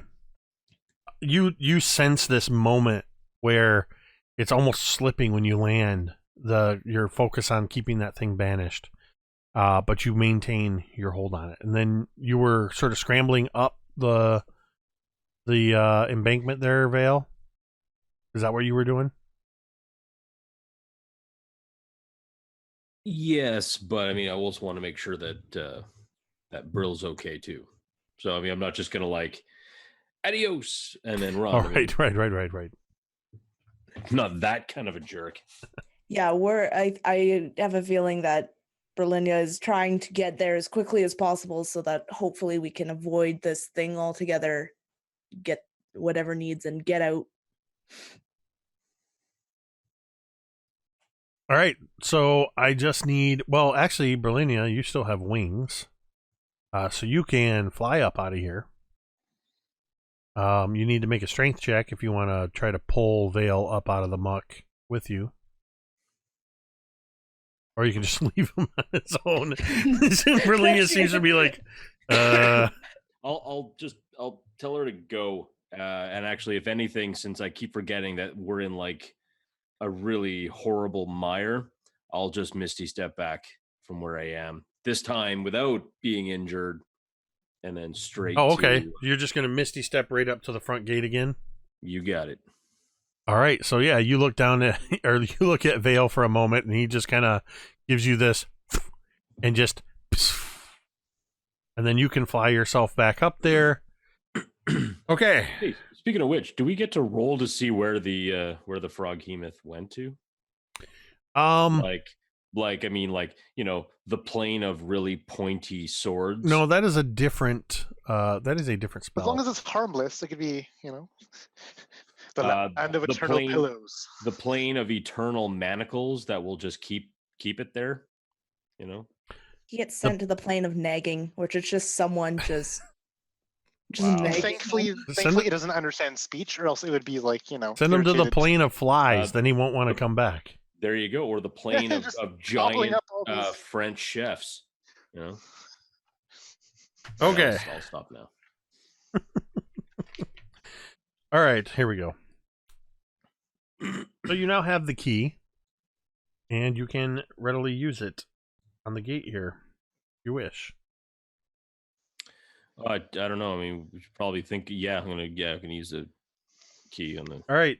So as you turn the key, you can see as steps descend to a ledge overlooking a pit of sharpened stakes. An alcove on the far wall holds a pedestal with a stone cube resting on it. A relief carved into the back of the alcove shows a monstrous frog with tentacles fighting a crane. Wooden beams radiate from the walls at floor height, with 4-foot gaps between them. Carved frog heads extrude from the walls above the beams. And just to solidify that image in your head, I'm going to let you see I click on the right one. I'm going to let you see the rest of the map. Well, So there's what you see. Stone spikes all around the spiked pit, 30 feet deep. You have these pieces of wood that are jutting out the perimeter of the room. And then above the beams are frogs' heads sticking out. And the cube is on the far wall. I think that Brilinya's just gonna fly across. Really? You have enough time to do that? We'll say at this point, since you guys pretty much, you crashed, you immediately use the key, seeing and assessing, you quickly fly across. We'll say about 40 seconds has transpired so far. Okay, you are now at the pedestal that has the cube. Just gonna give Vale just like this quick.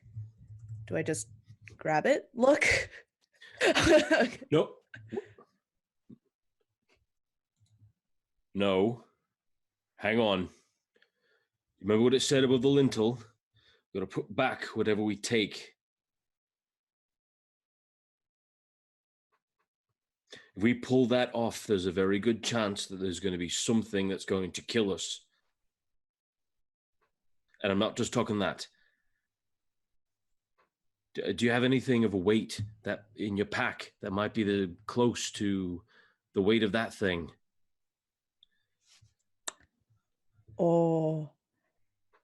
She's going to take out Cole's journal.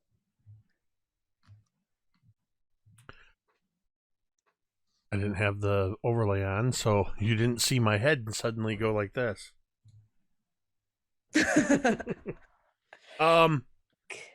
So are you just... She also has 6 pounds of that, the sleeping weeds. So, looking at this stone, make a intelligence check to see if you can guess how much it weighs.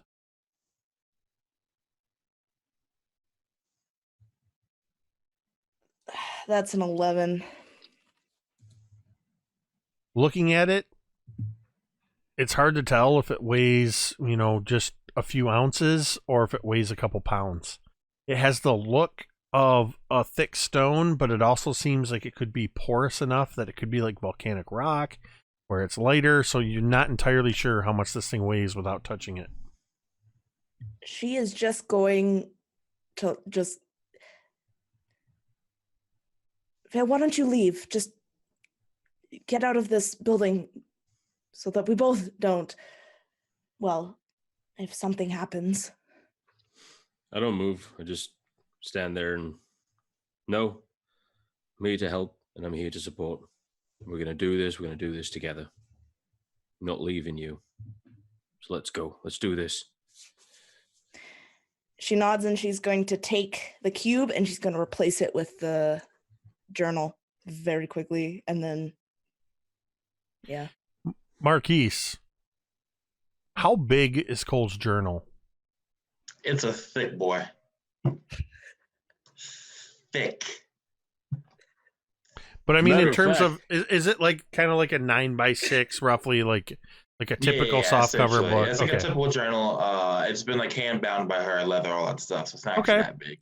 You get a feeling that, holding this journal, Cole's journal in your hands, and looking at this stone, you get the sense that they look pretty close in volume. Are you going to do like the Indiana Jones quick swap them out kind of thing? Yeah, definitely. You very quickly place your hands around the cube. You pull it off of the pedestal while sliding the journal in place. You hold the cube in your hand.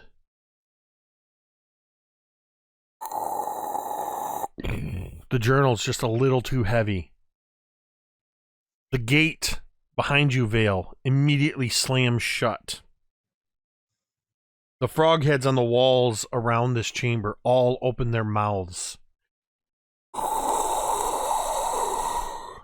Green poisonous gas begins filling this chamber.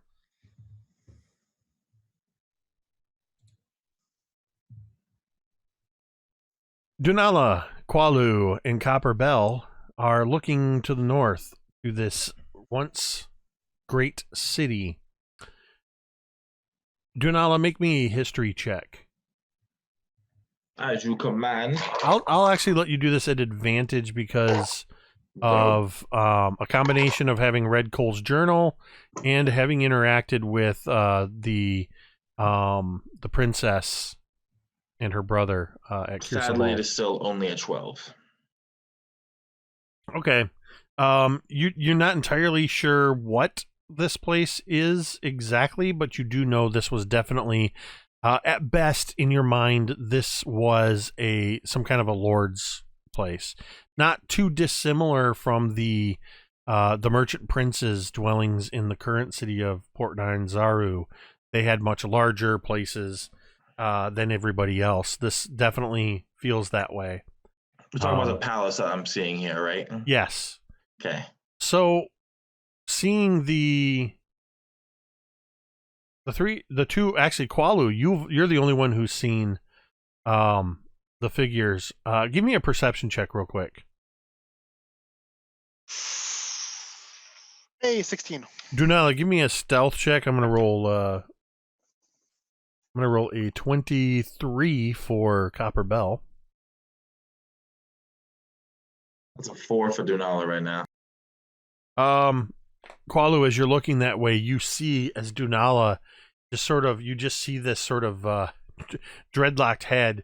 It almost looks like one of the bushes on the side of a building sort of just moving out a little further as you realize it's Dunala peering out just a little too far as he's trying to get a gauge of this city. And he's not too far ahead of you, a couple buildings. I like motion for him to to hide again.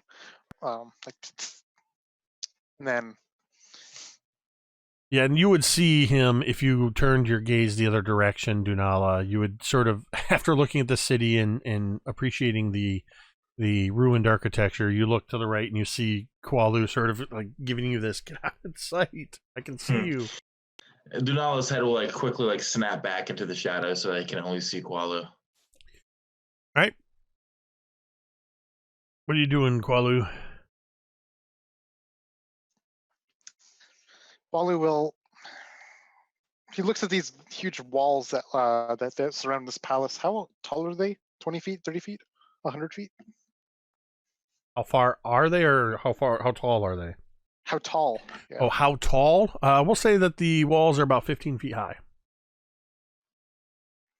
Are they riddled with cracks and erosion, or are they pretty damn smooth?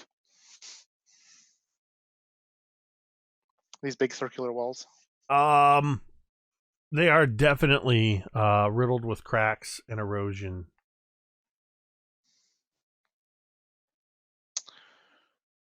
So there's this tree that seems to be touching part of the wall where we are. I think that Qualu would begin to climb this tree and the wall to try and ascend to ascend instead of going through this main thoroughfare. Right. So which direction are you going to go along the wall? West or east?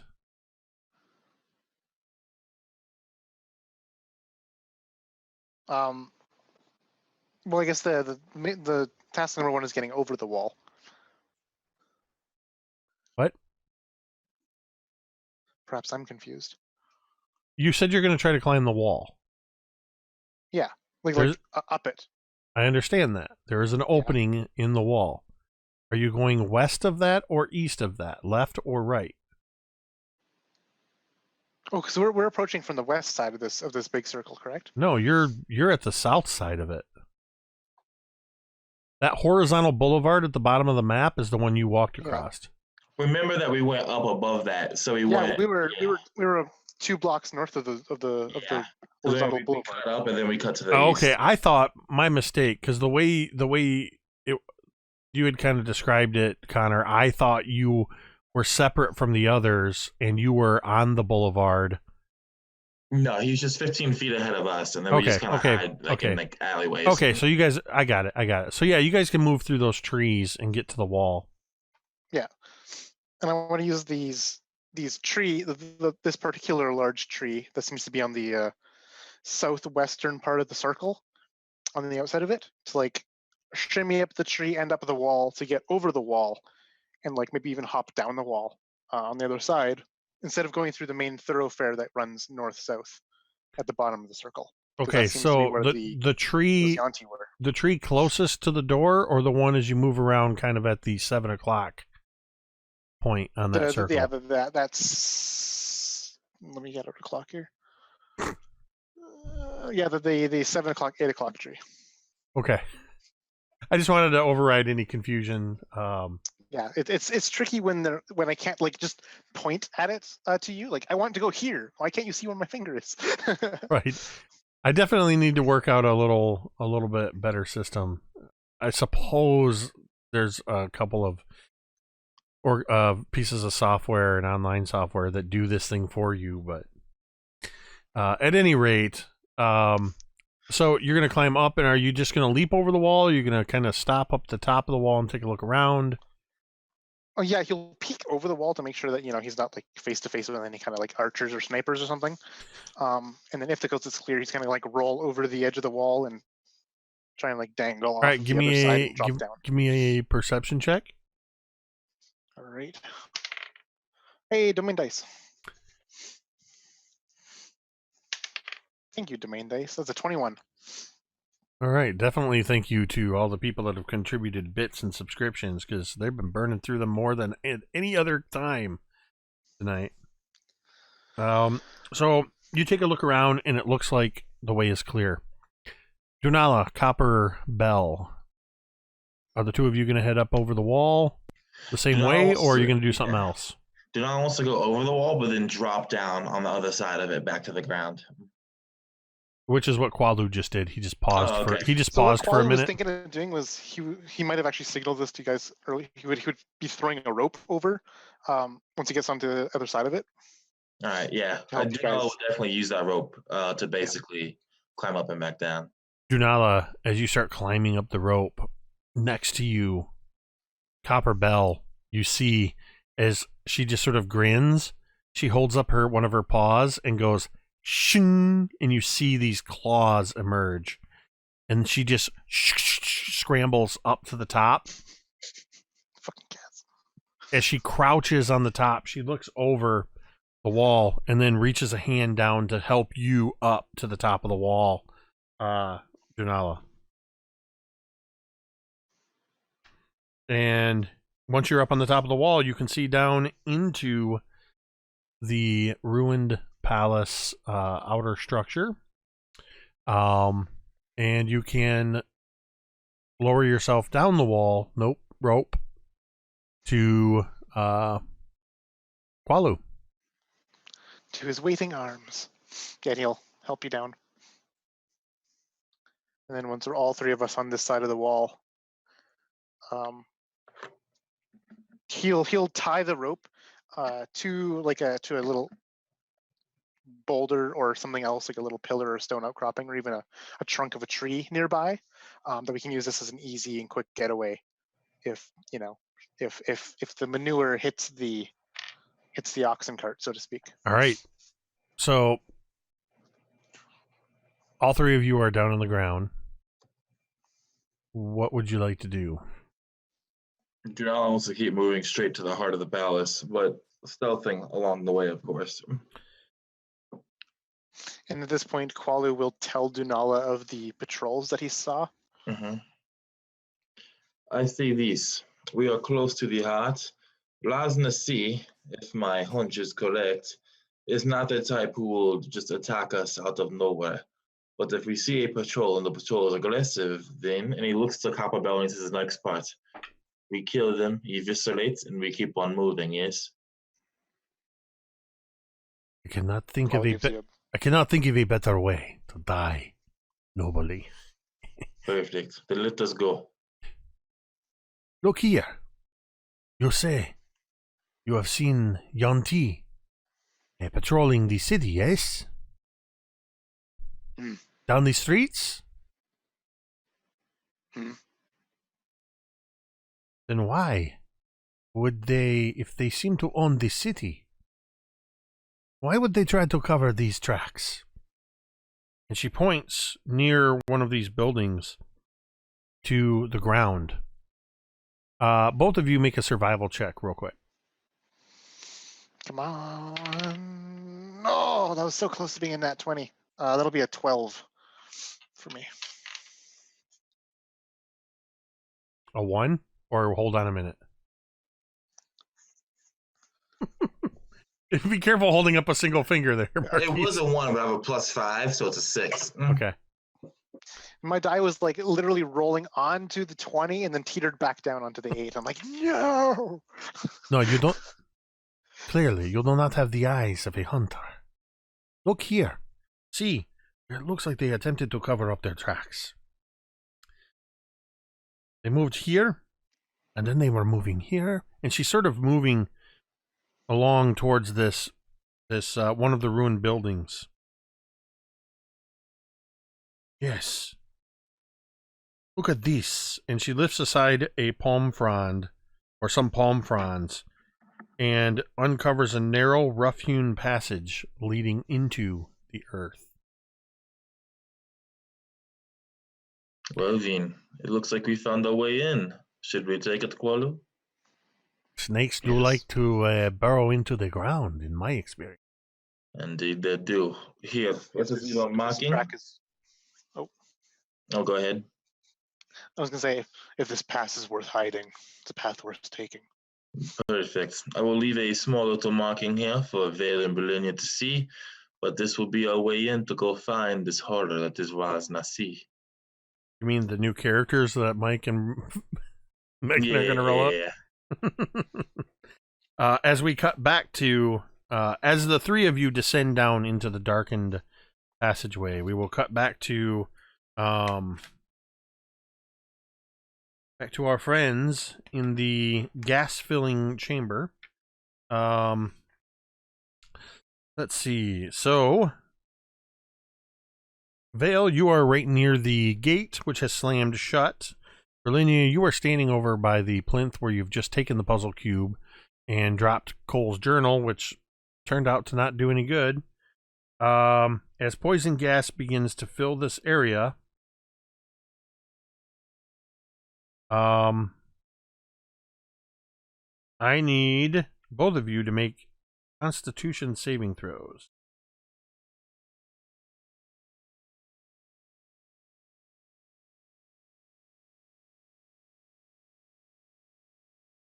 I got a 10.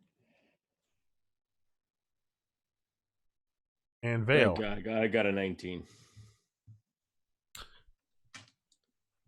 Vale, you feel as this gas is seeping in, it starts to make you nauseous. It burns your eyes, it burns your skin. But you don't really suffer anything more than that.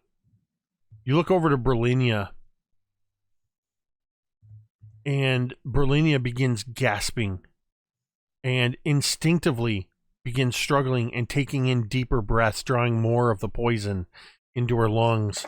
Brilinya, you take 9 points of poison damage. And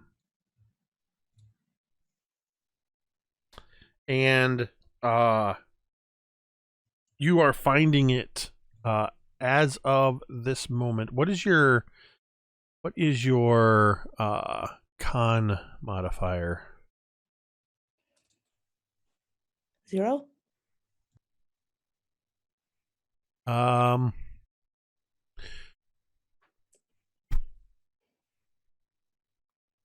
Okay.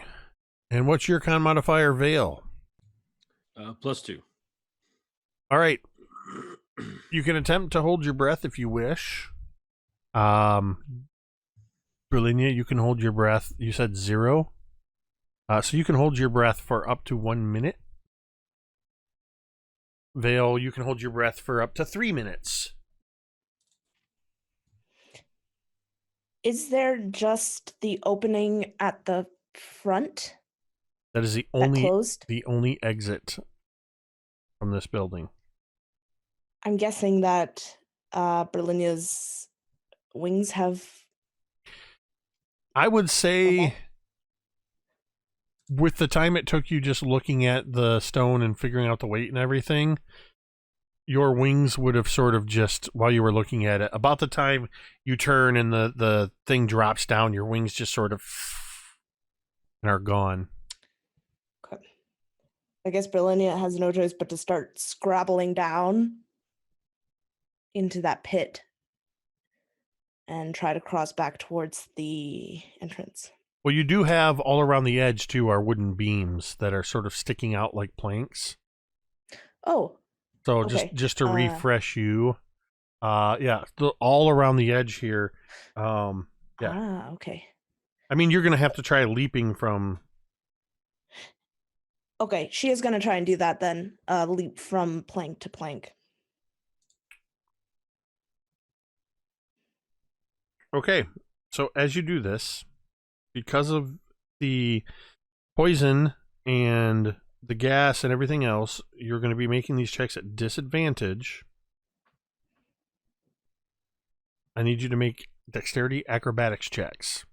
I'm going to have you make one to move. Are you going to go left or right? Right. Okay, make me an acrobatics check. That is a 16. You successfully land on one of the beams.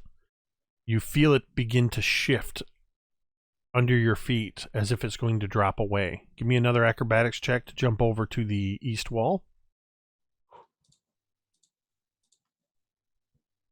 That is a 17. As you push off from it, the whole thing, the one you were on, just sort of as if on a hinge, swings down flush with the wall, and you land on another one across on the east wall. Make me another check to get to far enough south. So this one, yep, acrobatics check. That is a 12. DC was 10. Oh. So you land again. You have to decide if you want to make a longer jump at an angle to the south wall. It'll be higher DC, or you can make another short jump to the corner, and you'll have to make, another jump beyond that. She's going to try and make the longer jump. Okay. Same thing. Acrobatics at disadvantage. That is a 19. Excellent. One last check to get onto the platform where Vale is. Oh, no. Okay. In the meantime, while all this is going on, I am frantically trying to unlock that door with the key. There is no keyhole on this side of the door. I'll reach my arm through the bars and see if there's a hole on the other side of the door that I can use to open it up. All right. Sorry, keep going with. Yeah, just make a dexterity check. Awesomeness. Just make a dexterity check. I'll do it off of All right. What's your acrobatics check? 12. You leap again as this last one falls. About another 20 seconds has gone by. And you find yourself on the other side. Standing next to Vale, or rather just below Vale, who's gone up the steps and is trying to work the key into the lock. 23. I cannot. Vale's not even looking. He's looking at you, and just the key just slips into the lock. You turn it, and the gate opens. And as you open it, even though it's a gate, there's this sort of rush as the poison gas sort of flows out and momentarily creates this greenish fog at the entrance of this shrine. As you step out into the fresh air, it begins to quickly dissipate. And as it does so, standing directly in front of you is the Froghemoth. And that's where we're going to end tonight's session. I did not expect you guys, let me get back to the overlay here. I did not expect you guys to split the party like this. So this ought to be interesting because to be fair, Froghemoths are dicks. Like they're More tough like, more like dicks. dick-hemoths. Exactly. Yeah, they're big jerks. well, I even watched a video on it by this drow bard who was metal AF, and he was just like talking about it. It was really cool though. yeah, I'm looking that up real quick. Of course, it comes up as the second video when you Yeah, well, it's I think it's the second most popular video is the Froghemoth. The first most popular is the Dire Corby. The Dire Corby. So I have just dropped. Isn't there the duck rabbit there too? Yeah. Oh, the Duck Bunny. Love that thing. Yeah, I just dropped into the chat the link to Locrius's D&D's Deadliest Froghemoth. We're definitely giving some love to Locrius because all of these domain devils you see, the artwork on the back here, that killer animation, that was our intro, and Vale and Brilinya's character art, all done by Locrius. Locrius is an incredible, I wanted to say human being. That's not true. He's an incredible alien. He's an incredible drow.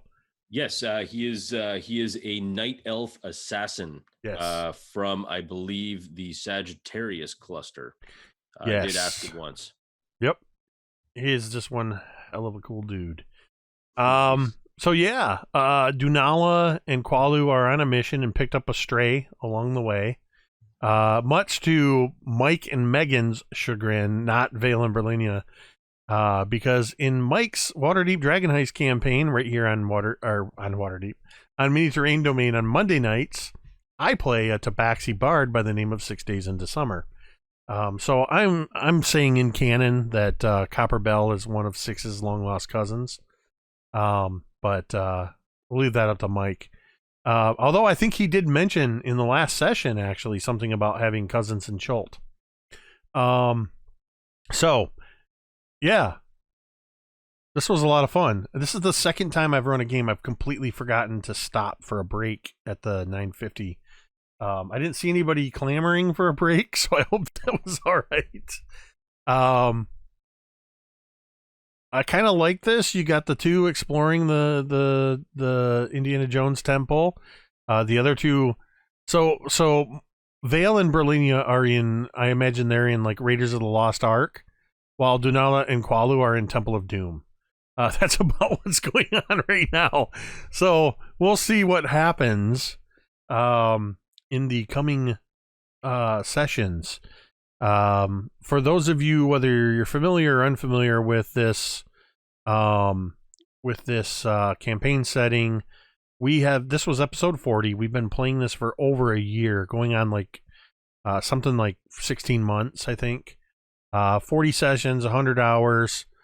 We're pretty much in the final phase of the campaign. And everybody sort of knows that. This would, if you're reading the book or a book, you know you've got like a quarter of the book left. You know you're coming up on the end, and you just want to stay up all night to finish it. For us, all night could be another couple dozen sessions. But things have definitely escalated. Dunala is on a mission that's either going to find them glory, or death, or a glorious death. Yes. And I think everybody's okay with that. I'm not sure about Vale and Brilinya though.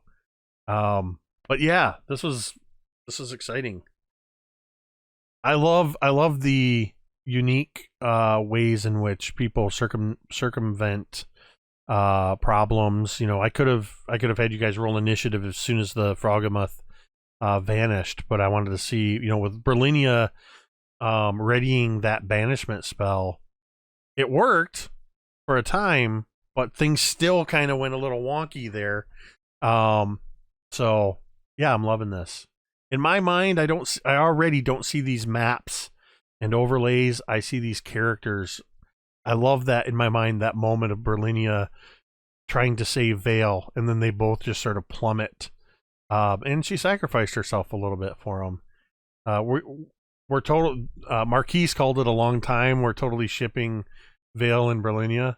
Have been for a long time, so we'll see. I think I've prattled on long enough. I want to say a huge thank you, of course, to Connor, Marquise, Mike, and Megan. Without the four of you, this wouldn't be possible. It'd just be me talking. So, thank goodness I have friends. And a huge shout out to everybody who hung out in the chat tonight. Big shout out to What You Looking At for dropping 5 gift subscriptions to people in the audience.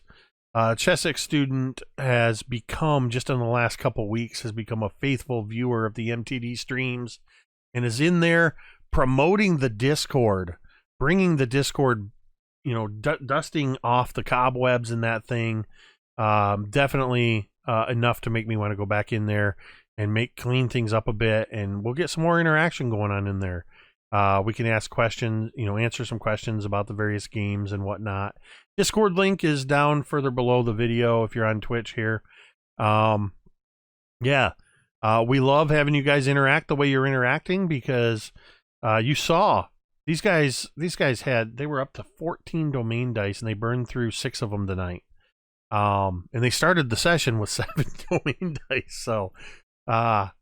So good on you guys. So we will be back here next Sunday night at 8:30 Eastern. Tomorrow night, you can tune in here for a special episode of, I've lost track, Mike. I think we're on what, like 18? 18, I believe, yeah. Episode 18 of All That Glitters, a Waterdeep Dragon Heist campaign.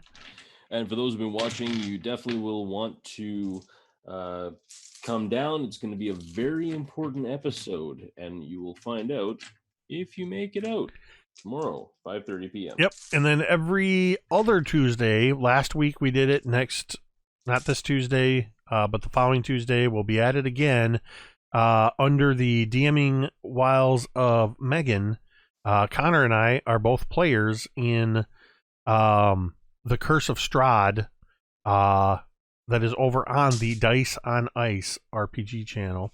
And you can see below both Connor and Megan at their Twitter handle.